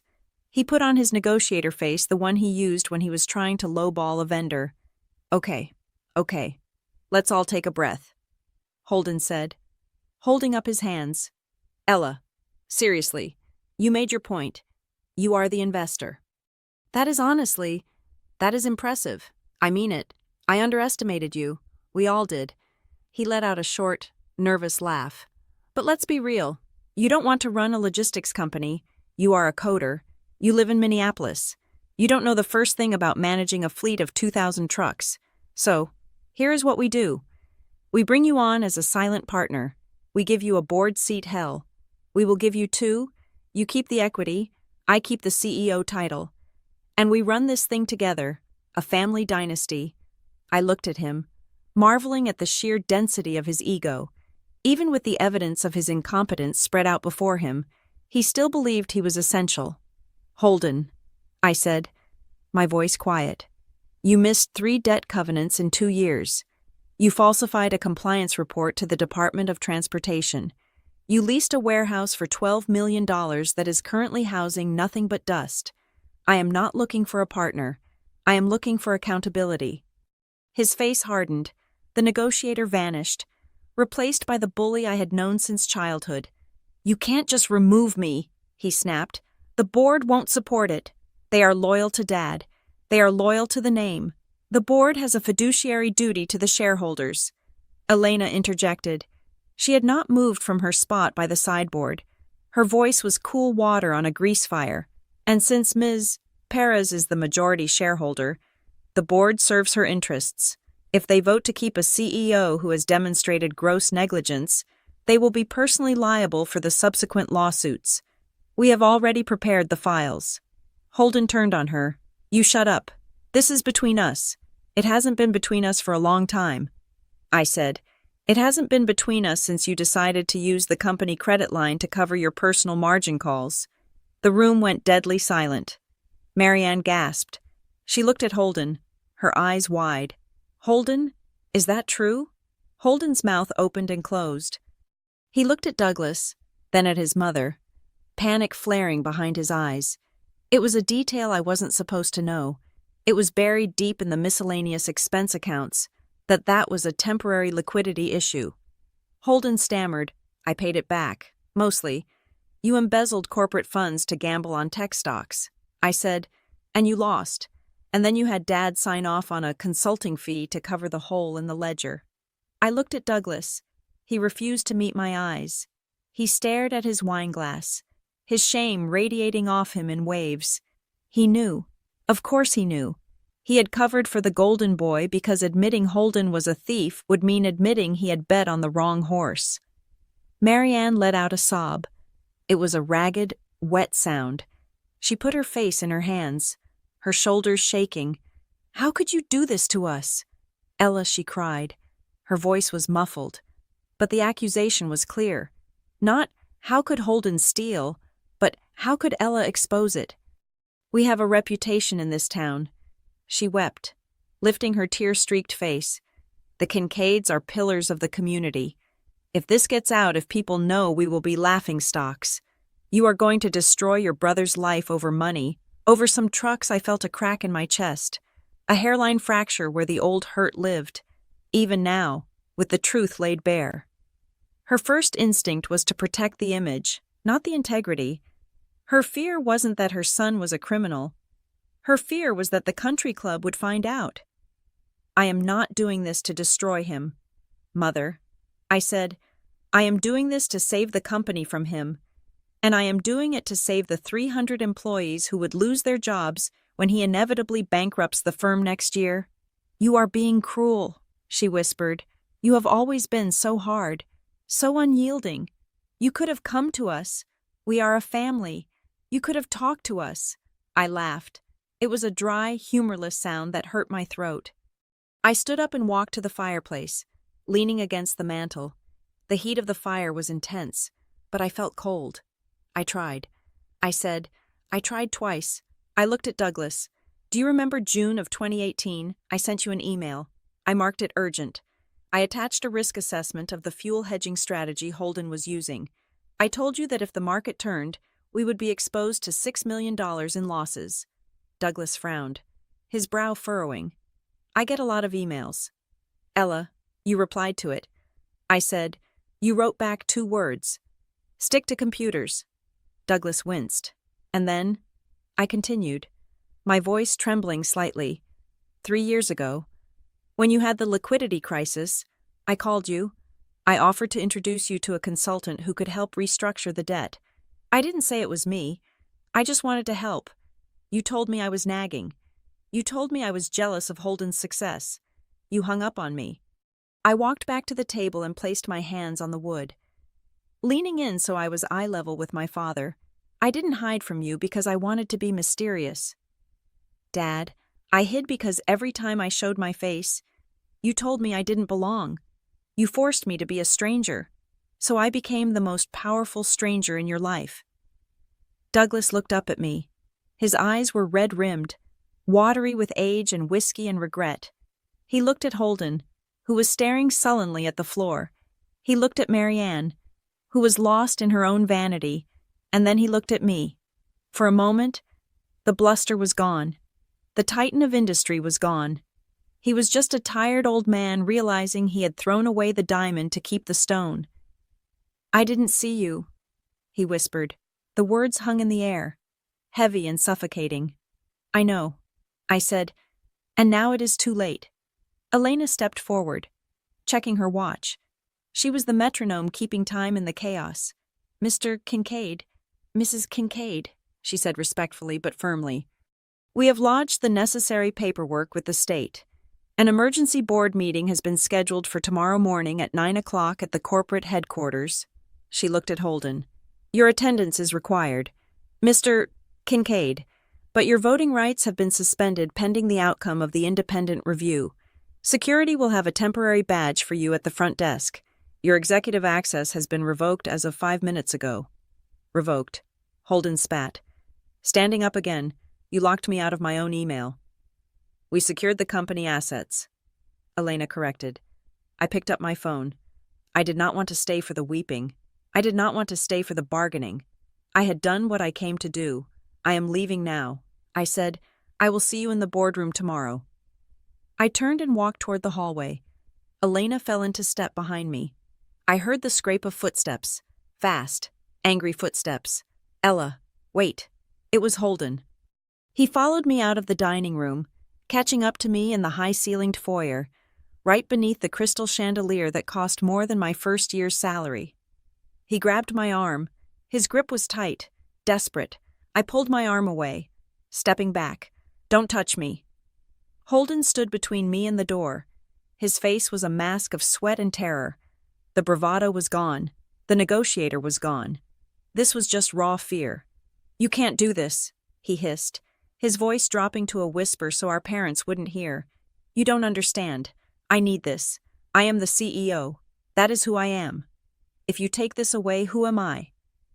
That is a question you should have asked yourself 10 years ago, I said. He stepped closer, his eyes pleading. Ella, please, think about the name, the Kincaid name. It means something. You need us. You need the family legitimacy. You can't just run this thing as an outsider. People won't respect you. You need me to be the face of it." I looked at him. I looked at the brother who had spent a lifetime making me feel small so he could feel big. I saw the hollowness inside him, the vast, empty space where his character should have been. He thought I needed him. He thought that despite everything, the billions of dollars, the control, the strategy, I was still the little sister who craved approval. I shook my head slowly. "You are wrong." "Holden," I said. I stepped around him, moving toward the heavy oak door. I put my hand on the latch. "I don't need the family name. I never did." I opened the door. The night air rushed in again, cold and purifying. "You needed my silence," I said, looking back at him one last time, "and you can't afford it anymore." I walked out onto the porch. Elena followed, closing the door firmly behind us. The sound of the latch clicking into place was final. It was the sound of a vault locking. I walked down the steps to where Elena's car was waiting. My legs felt shaky, not from fear, but from the adrenaline crash. I felt a phantom urge to go back, to hug my mother, to tell my father I loved him, to try to fix the emotional wreckage I had just created. But I kept walking. Closure is a myth. It is a fairy tale people tell themselves to sleep better at night. You don't get closure from people who cannot see you. You don't get closure from a family that values a lie more than the truth. I got into the back seat of the car. Elena got into the driver's seat. She didn't say anything. She just started the engine. As we drove away, I looked back at the house. The lights were still on in the dining room. I could imagine them in there, Douglas staring at the wall, Marianne crying over the centerpiece, Holden pacing the floor like a trapped animal. I didn't feel happy. I didn't feel sad. I just felt light. The weight of the secret was gone, and for the first time in my life, the road ahead was entirely my own. The morning sun hitting the glass facade of the Kincaid Meridian headquarters in downtown Louisville felt less like a new day and more like an interrogation lamp. It was 9 o'clock in the morning. The air inside the executive conference room on the 40th floor was scrubbed clean and chilled to a precise 68 degrees, a stark contrast to the humid, emotional heat of the dinner party the night before. I walked into the room with Elena Markham a step behind me. I was not wearing the comfortable sweaters I usually wore to my remote job at Summit Grid. I was wearing a navy suit that was sharp enough to cut glass. Purchased 3 years ago for this exact hour, the boardroom was already full. The urgent governance notice Elena had issued electronically at 8:15 the previous night had done its job. The 12 members of the board were seated, their postures varying from defensive to confused. My father, Douglas, sat at the head of the table, but he looked like a guest in his own home. He was pale, his eyes rimmed with red, his hands clasped tightly over a leather folio. He did not look up when I entered. Holden sat to his right. He had clearly not slept. His hair was perfectly styled, but his eyes were manic, darting around the room, assessing loyalty, counting votes. When he saw me, his jaw tightened, a muscle feathering in his cheek. I did not take a seat at the foot of the table. I walked to the front, standing next to the projection screen. Elena placed her briefcase on the credenza and began distributing thick-bound dossiers to each director. The sound of heavy paper hitting the polished wood was the only noise in the room. "Good morning," I said. My voice was not loud, but in the acoustic perfection of the room, it carried to every corner. "I am Ella Perez. As of yesterday evening, the trust I control, Crescent Harbor, is the majority shareholder of this company. We are here to discuss the future." A murmur rippled through the room. I scanned the faces. I knew them all from my research, though most of them had not seen me since I was a teenager. There was the old guard men like Robert Vance and Arthur Miller, who had been golfing with my father since the 80s. They looked at me with a mixture of betrayal and confusion. To them, business was about loyalty, and I was an insurgent. Then there were the skeptics newer directors brought in to modernize the firm, who had been quietly outvoted by the Kincaid family block for years. They looked curious. They were looking at the numbers Elena had just handed them. and I could see the dawn of realization in their eyes. And then there were the others, the ones I was most interested in. Holden stood up before I could continue. He buttoned his jacket, flashing a smile that didn't reach his eyes. It was the smile of a politician who knows the polls are crashing. "Before we begin," Holden said, his voice smooth, practically dripping with false charm, "I want to address the elephant in the room. My sister has acquired a significant stake in our debt.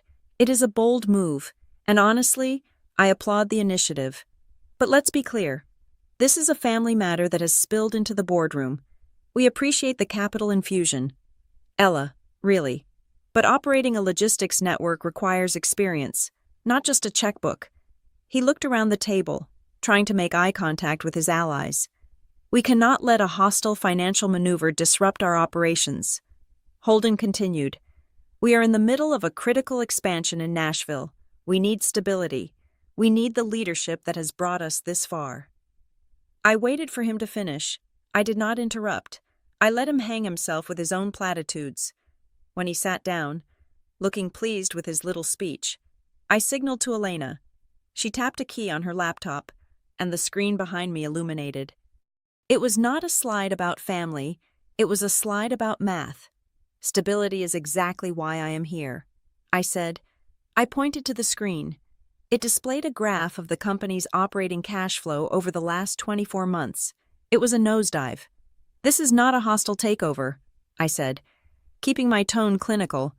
"This is a rescue intervention. Under the current leadership, Kincaid Meridian has missed 3 primary debt covenants. We have failed a preliminary safety audit that, had I not intervened with emergency capital, would have grounded 20% of the fleet. And the Nashville expansion my brother just mentioned, I clicked to the next slide. It showed the occupancy rates of the new facility, 0%. The Nashville facility is burning $400,000 a month in carry costs.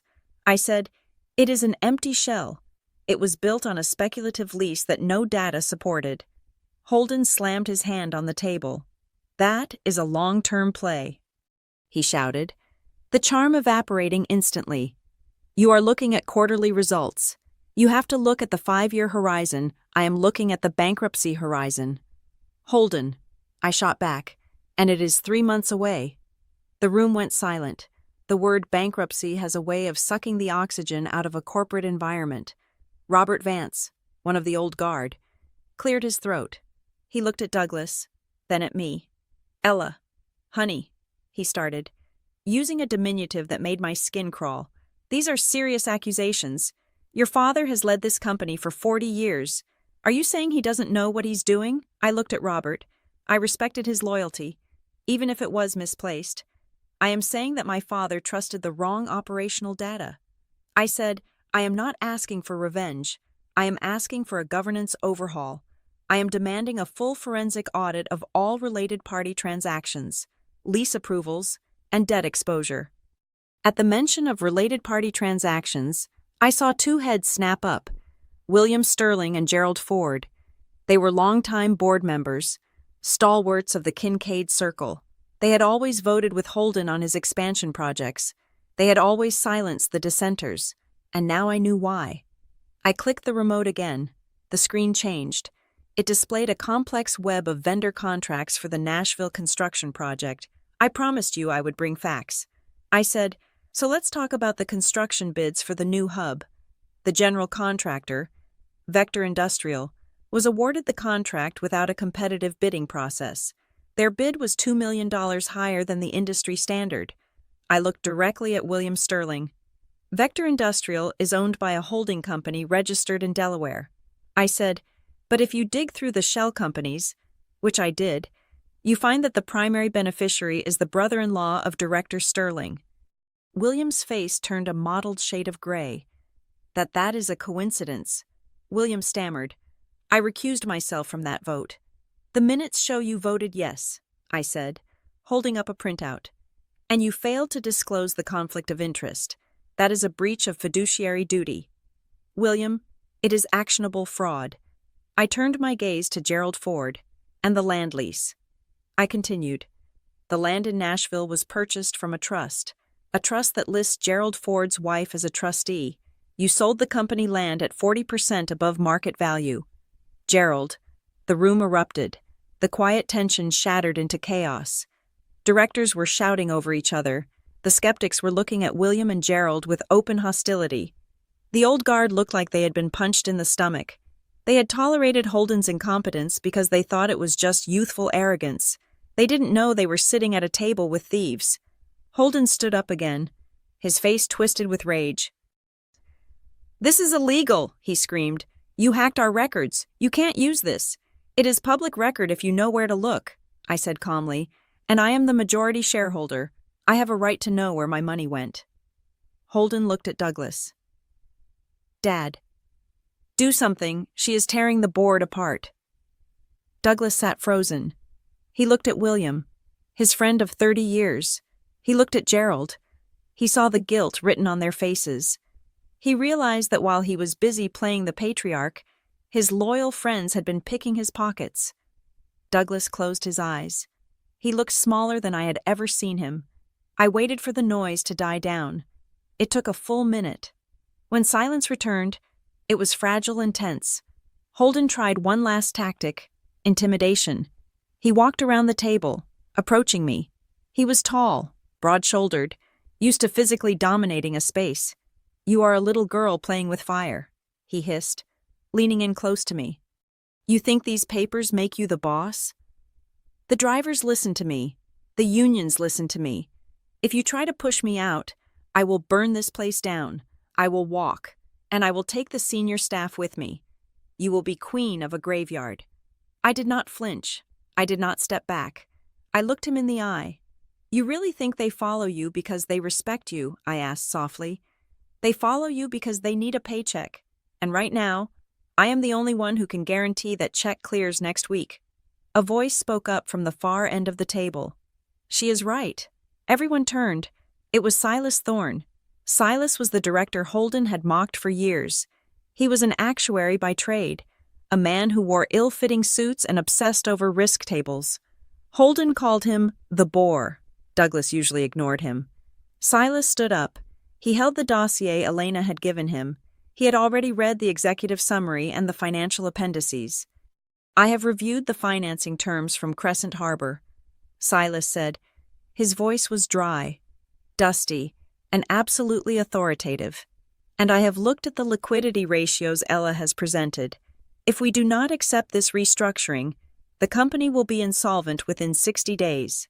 Silas looked at Holden over the rim of his glasses. "And regarding the Nashville contracts, if these allegations are true, and the documentation looks solid, we are facing massive liability. We need to distance the company from this immediately." Silas looked at me. "I move that we adopt the shareholders' proposal," he said. Holden looked at Silas as if the furniture had suddenly started speaking. You are backing her. I am backing the math." "Holden," Silas said, "I always back the math." Elena stepped forward. "We have a motion on the floor," she said. "The proposal is as follows. Douglas Kincaid will transition to the role of Chairman Emeritus, effective immediately, relinquishing operational control. Holden Kincaid will be placed on immediate administrative suspension pending the results of a third-party forensic audit. An interim CEO will be appointed by Crescent Harbor Trust. I need a second," Elena said. The room held its breath. Robert Vance, the leader of the old guard, looked at Douglas. He looked at the devastation on his friend's face. He looked at the evidence of betrayal by William and Gerald. He realized the era was over. "Second," Robert whispered. Holden gasped. "Et tu?" Robert didn't look at him. He looked at the table. "All in favor?" Elena asked. Silas raised his hand. The skeptics raised their hands. Robert raised his hand. Slowly, heavily. Then, one by one, the rest of the board raised their hands. Even William and Gerald, terrified of the lawsuit I was undoubtedly about to file, raised their hands in a pathetic attempt to show cooperation. The only hand that stayed down was Douglas's. He didn't vote. He just sat there, staring at the polished wood, mourning the death of his illusion. "The motion carries," Elena said. Holden stood there, alone in the center of the room. He looked at the sea of hands against him. He looked at me. The realization hit him. It wasn't just a loss. It was an eviction. Fine. Holden spat. He grabbed his leather portfolio from the table. He didn't look at Douglas. He didn't look at his mother's empty chair. She hadn't even been invited. He looked only at me, and the hatred in his eyes was pure and undiluted. "You think you won," Holden said, his voice shaking with rage. "You think you can just sit in the big chair and run things? You have no idea what is buried in those files. Ella, you have no idea what I did to keep this company alive." "I do know," I said calmly. "That is why I ordered the audit." Holden laughed, a sharp, manic sound. "Enjoy the wreckage, sister, because when the authorities see what is in the books, you won't be the savior. You will be the accessory." He turned and stormed out of the room, slamming the heavy glass door so hard the frame rattled. The vibration hung in the air. I looked at the board. I looked at my father. "Thank you, gentlemen," I said. "Now, if you will excuse us. Silas, Elena, and I have work to do." Meeting adjourned, as the directors filed out, silent and shell-shocked. I didn't feel triumphant. I felt the heavy, cold weight of the promise Holden had just made. He wasn't done, and he was right about one thing. I didn't know everything yet. The audit wasn't just going to be a cleanup, it was going to be an excavation. The headline hit the local business journals 48 hours after the board meeting, and it was written exactly the way Holden wanted it. The Lexington Herald leader ran it on the front page of the business section. "Estranged daughter stages hostile takeover of Kincaid Logistics." Holden had been busy. He had not gone home to reflect on his failures. He had gone straight to his friends at the country club and the local press, spinning a narrative of victimhood that was breathtaking in its audacity. According to the article, I was a predatory vulture from the north, a bitter woman who had used a shadowy trust to steal the company from her ailing father and hard-working brother. He painted himself as the martyr, the visionary cut down in his prime by family betrayal. He did not mention the debt covenants. He did not mention the empty warehouse in Nashville. He only talked about tradition, legacy, and how I had shattered it all for profit. The fallout was immediate and social. In Lexington, business is personal, and the Kincaid name was royalty. I became the villain overnight. My phone rang at 7 in the morning. It was my mother. "Marianne, you have done it," she said. Her voice was brittle, like dry leaves being crushed. "You have humiliated us completely." "I am not the one who called the newspaper." "Mother," I said, cradling my coffee cup in the kitchen of the corporate apartment I was renting. "Holden leaked the story. Because he is fighting for his life," she cried. "Do you know what happened today? I went to the charity brunch at the club. Janice Miller turned her back on me. People were whispering, 'Ella.' They were looking at me like I was the mother of a traitor. You have made us pariahs." It was always about the image. It was never about the reality. She did not care that her son had cooked the books. She cared that Janice Miller was being rude at brunch. "I am sorry you feel embarrassed," I said, keeping my voice flat. "But the truth will come out in the audit. Holden is trying to win in the press because he knows he lost in the boardroom. You need to fix this," she demanded. "Issue a statement. Say it is a partnership. Give him his title back." "I cannot do that," I said. "Then do not bother coming to Sunday dinner," she snapped.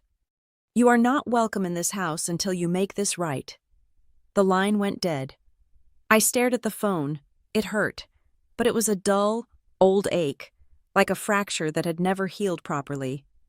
I set the phone down and went to work. Holden did not stop with the press. By noon on Wednesday, we were served with legal papers. He had filed for an emergency injunction in the state court, claiming improper influence, breach of shareholder agreement, and bad faith governance. He was arguing that Crescent Harbor Trust had manipulated the stock price to force a takeover, and that my actions were detrimental to the company's long-term stability. It was a desperate, flailing move, but it was dangerous. An injunction could freeze our ability to operate. It could lock the bank accounts and stop us from making payroll. Elena Markham was waiting for it. We sat in the temporary war room we had set up in the executive suite. The table was covered in stacks of paper. "This is standard interference," Elena said, flipping through the filing. He is hoping a local judge will be sympathetic to the Kincaid name and pause everything just to be safe. Can he win? I asked. No, Elena said. She tapped a thick binder next to her laptop. Because we have this. She had compiled a fortress of compliance letters.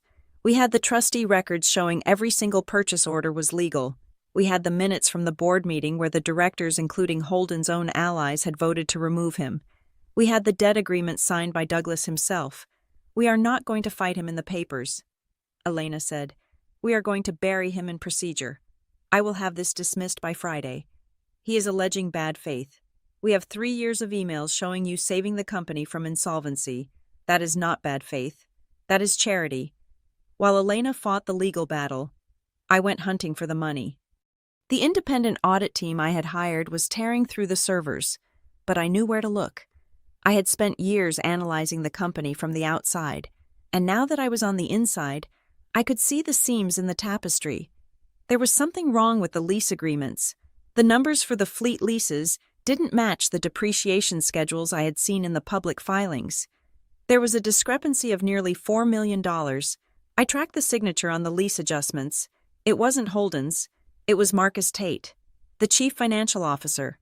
Marcus was a quiet man, a numbers guy who had been with the firm for 5 years. He was the one who always nodded during Holden's presentations, the one who made the spreadsheets look pretty. I realized with a jolt that Holden couldn't have done any of this alone. He was too disorganized. He needed an architect to build the house of cards. I called Marcus into my office on Thursday afternoon. He walked in looking like a man walking to the gallows. He was sweating.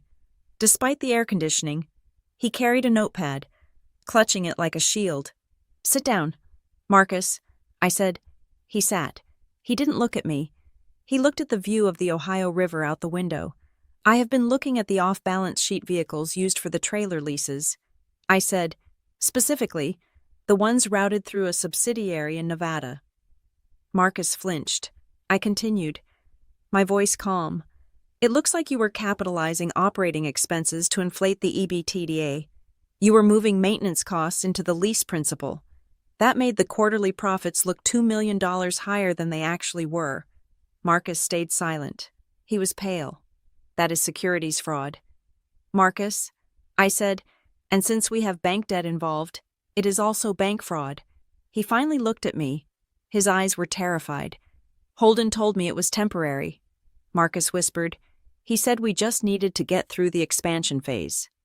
He said the revenue from Nashville would cover the gap before the auditors saw it. I was just following orders. You are the CFO. I said, you do not follow orders to break the law. You are the gatekeeper. I slid a piece of paper across the desk. I am going to give you one option. I said, this is a letter of resignation. It cites personal health reasons. You will sign it, and you will leave this building today. You will cooperate fully with the forensic audit team. You will walk them through every single transaction you hid. And if I don't, he asked, his voice shaking, then I hand this file to the FBI. I said, and you won't just lose your job. You will go to federal prison. Marcus stared at the letter. He picked up the pen. His hand trembled so much the signature was barely legible. He left 10 minutes later. I watched him walk to the elevator. A man whose career was over because he couldn't say no to a Kincaid. The atmosphere in the building was toxic. The employees were terrified. They had read the articles. They had heard the rumors. They saw the CFO escorted out of the building. To them, I was the monster who was dismantling their livelihood. Holden was playing into that fear. He had been texting the union representatives, telling them that I was planning to sell the fleet and outsource the drivers. He was trying to organize a walkout. I needed to stop the bleeding. I set up a town hall meeting for Friday morning.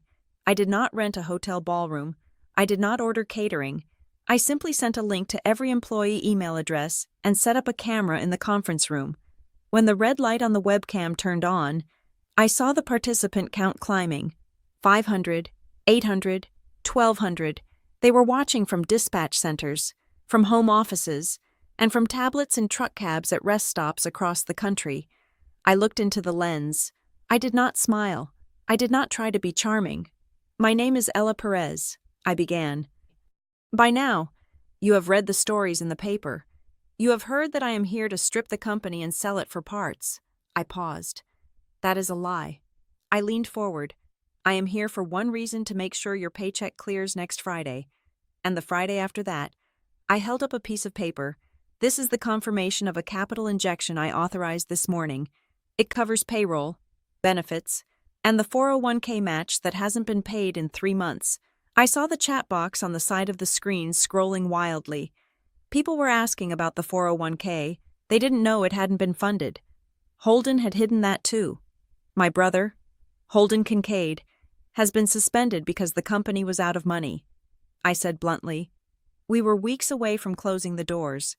I stepped in to prevent that. I'm not going to promise you a new cafeteria or a fancy holiday party, but I promise you this: if you drive the miles, you will get paid. If you work the dock, you will get paid. We are going back to basics. Jobs first, stability first, everything else is noise. I ended the call. The reaction wasn't instantaneous, but it was steady. The threat of a walkout evaporated when the direct deposits hit the accounts that afternoon. The drivers didn't care about the family drama or the society pages. They cared that their fuel cards worked and their checks didn't bounce. Holden tried to rally a protest in the parking lot on Saturday, but only 3 people showed up. The rest were busy working. By Monday, the injunction was dismissed. The judge looked at our compliance documents and tossed Holden's filing out of court in 20 minutes. We had control, we had stability, we had the truth. Or so I thought. Late Monday evening, Elena walked into my office. The sun had set, and the city lights of Louisville were twinkling below us. The office was quiet. Elena closed the door behind her. She never closed the door unless it was catastrophe level. She sat down opposite me. She didn't open her laptop. She just held a single file folder. The audit is finished, I asked, rubbing my temples. The preliminary review of the operational accounts is done. Elena said. Her voice was strange. It lacked its usual crisp confidence. It sounded heavy. And I asked, Marcus confessed to the lease fraud. We know about the Nashville contracts. What else is there? Elena placed the folder on the desk. She placed her hand over it, as if she didn't want to let the information out. Ella, she said, we found a separate set of accounts. They weren't attached to the main ledger. They were hidden in a legacy system that hasn't been updated in 10 years. Okay, I said, feeling a cold prickle on the back of my neck. What is in them? Elena took a breath. We thought Holden was borrowing money to cover the expansion. She said, we thought it was incompetence and ego. She slid the folder toward me. It wasn't just expansion, Ella. It wasn't just greed. I opened the folder. I looked at the summary page. I looked at the beneficiaries of the wire transfers. I looked at the dates. My breath caught in my throat. This dates back 5 years, I whispered. Elena nodded. Holden wasn't just cooking the books to save his job, she said softly. He was paying blackmail. I looked up at her, the room spinning slightly. Blackmail, I asked. Who? Elena pointed to the name on the second page. A shell company connected to a gambling syndicate in Las Vegas, she said, and another one connected to an offshore account in the Caymans. She leaned back, her face grim. He didn't just lose money on stocks. Ella, he borrowed from loan sharks. He borrowed from people who break legs, and he used the company accounts to pay the interest. That is why the cash flow was always zero. He was funneling millions out the back door to keep himself alive. I stared at the numbers. It was worse than fraud. It was criminal endangerment of the entire enterprise. But that is not the worst part, Elena said. I looked at her. How can it be worse? Elena turned the page to the final document in the stack. It was a promissory note. It was signed 3 months ago. Look at the cosigner, Elena said. I looked at the signature at the bottom of the page. It was shaky, weak, but unmistakable. Douglas Kincaid. My father knew. Elena said, he didn't just cover for the incompetence. He signed the guarantee on the illegal loans. He knew Holden was in debt to the mob, and he mortgaged the company assets to protect him. I felt the air leave my lungs. I sat back in my chair, the file slipping from my fingers. It is worse than we thought. Elena said, echoing the silence in the room. We didn't just have a corporate cleanup on our hands. We had a federal crime. And my father wasn't a victim. He was a co-conspirator. The victory I thought I had won suddenly felt like ashes in my mouth. I had come to save the company from my brother. I didn't realize I would have to destroy my father to do it. The special shareholder meeting was not held in the glass-walled conference room on the 40th floor. It was held in the auditorium on the ground level, a space usually reserved for holiday parties and town halls. This time, however, there were no balloons and no speeches about quarterly bonuses. The room was packed.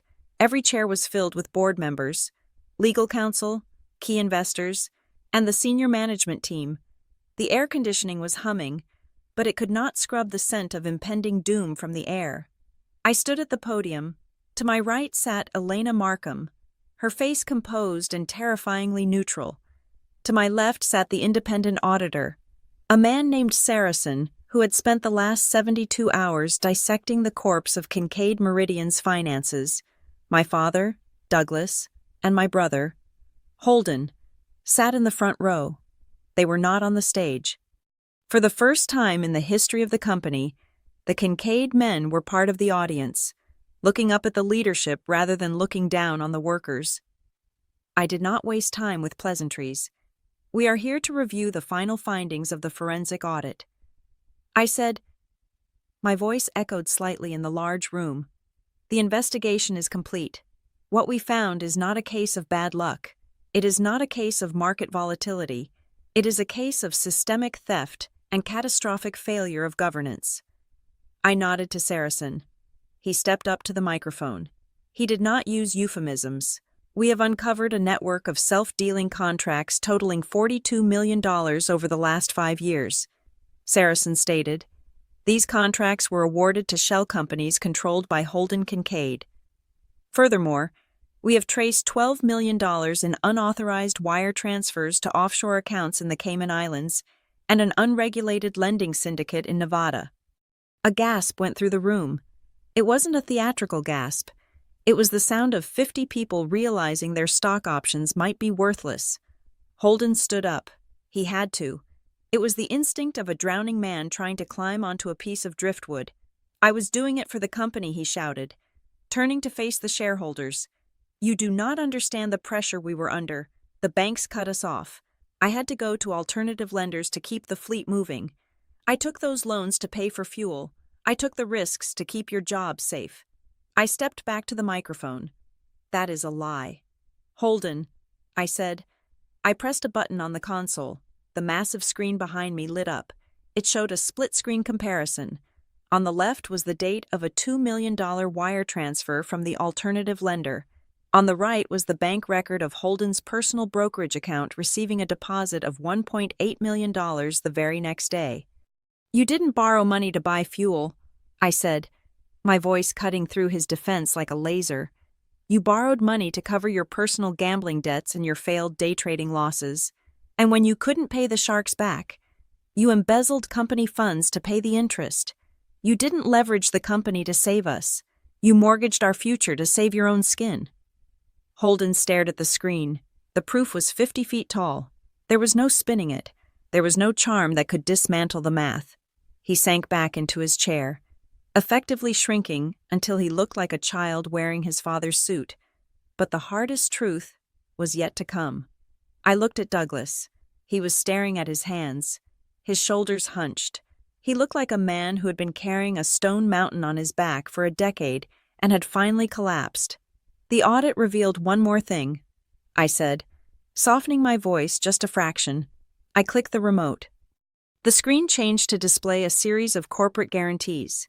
These were the documents that pledged the company's physical assets, the trucks, the terminals, the headquarters itself as collateral for Holden's illegal loans. At the bottom of every page was a signature. It was not Holden's. Douglas Kincaid knew. I said. The room turned to look at the patriarch, the legend, the man whose name was on the building. He didn't start the fraud. I continued, but he found out about it 3 years ago, and instead of reporting it, instead of firing the CEO who was robbing the firm, he covered it up. He signed these guarantees to keep the lenders quiet. He risked 3,000 jobs to protect one reputation. Marianne, sitting beside Douglas, let out a sound that was half sob, half scream. She looked at her husband with horror. She had spent her life believing in the mythology of the Kincaid excellence. She had belittled me for years because I didn't fit that mold. Now she realized the mold was filled with rot. The tradition she defended wasn't honor. It was denial dressed up in pride. Douglas stood up slowly. He didn't look at the crowd. He looked at me. I couldn't let him fail. Douglas whispered. The microphone caught it. It was a confession. He is my son, Ella. He is the legacy. If he went down, the name went down. You set yourself on fire to keep him warm. Dad, I said, and you burned the rest of us with you. I turned to the board members seated in the front row. You have the report. I said, you have the evidence. The time for loyalty to a ghost is over. I am calling for a vote. It was instantaneous. There was no debate. There was no hesitation. The board voted unanimously to remove Holden Kincaid from all positions and to refer the audit findings to the Securities and Exchange Commission and the Federal Bureau of Investigation. Holden didn't scream. He didn't fight. He just sat there, staring at the screen, watching his life dissolve into pixels. Then came the second vote. I walked down the steps of the stage and stood in front of my father. The room was deadly silent. Dad, I said, you have a choice. The board can vote to terminate you for cause, which will strip you of your severance and humiliate you in the public record, or you can resign. Right now. You can cite health reasons. You can walk away with some dignity left. Douglas looked at me. For the first time, his eyes were clear. The fog of ego was gone. He looked at the daughter he had dismissed as a background character. The girl he told to go find a husband because she couldn't handle business. He saw the strength in my posture. He saw the mercy in my offer. He realized, 20 years too late, that the successor he had been praying for had been sitting at his table the whole time. I resign, he said. His voice cracked, but it was audible. Elena handed him a pen and a single sheet of paper. He signed it against the back of the chair in front of him. It was over. The reign of the Kincaid men ended not with a bang, but with the scratch of a ballpoint pen. I returned to the podium, effective immediately. I announced, we are implementing a new governance structure. We are bringing in a professional, external CEO with experience in turnaround logistics. I will remain as chairwoman of the board to ensure oversight. We are instituting a transparent financial tracking system that every shareholder can access. I looked at the camera broadcasting to the employees and to the workers. Your pension fund is being replenished today from the Crescent Harbor reserves. We are selling the Nashville facility to recoup the losses. We are going back to what we do best, moving freight, on time, safely. The drama ends today. The meeting adjourned. The room cleared out in a hush. People moving softly as if leaving a church. I walked out into the lobby. The afternoon sun was streaming in. I felt exhausted, hollowed out, but clean. Marianne was waiting for me near the exit. She looked older than she had that morning. Her makeup was smudged. She was alone. Douglas had gone to his office to pack up his things, and Holden had left through the back exit to meet with his criminal defense attorney. Ella, Marianne said. She reached out a hand, then pulled it back. Mother, I acknowledged her. What happens now? She asked. Can we come back from this? Can we be a family again? We can have dinner on Sunday. Just us. No business. We can start over. I looked at her. I saw the desperation in her eyes, the need to pretend that we could just sweep the wreckage under the rug and put a nice centerpiece on top of it. She wanted forgiveness. She wanted the comfort of the status quo. I shook my head gently. No, Mother, I said, we can't start over. We are not back at zero. We are at a new place. But you saved us, she pleaded. You saved the company. Doesn't that mean you forgive us? I saved the company because it was the right thing to do.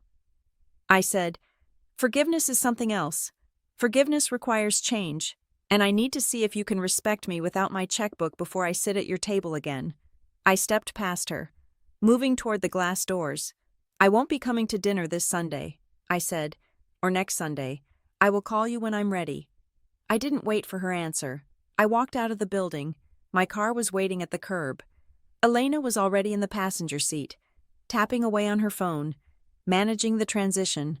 I stopped for a moment before getting in. I looked back at the headquarters. I thought about the first time I walked into this building as a child, holding my father's hand, thinking he was a giant. I thought about the door to the dining room, the one I had been afraid to open for so many years.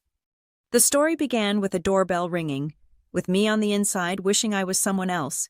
It ended with me walking out, fully myself. I realized then that power isn't about shouting the loudest in the boardroom. It isn't about having your name on the building. Power is the ability to close a door and know that it will stay locked until you decide to open it. It is boundaries. And finally, mine were made of steel. Thank you so much for listening to this story. I truly hope you enjoyed the journey of Ella Perez and her fight for justice. Please leave a comment down below and let me know where you are tuning in from. I would love to connect with you and hear your thoughts on the ending.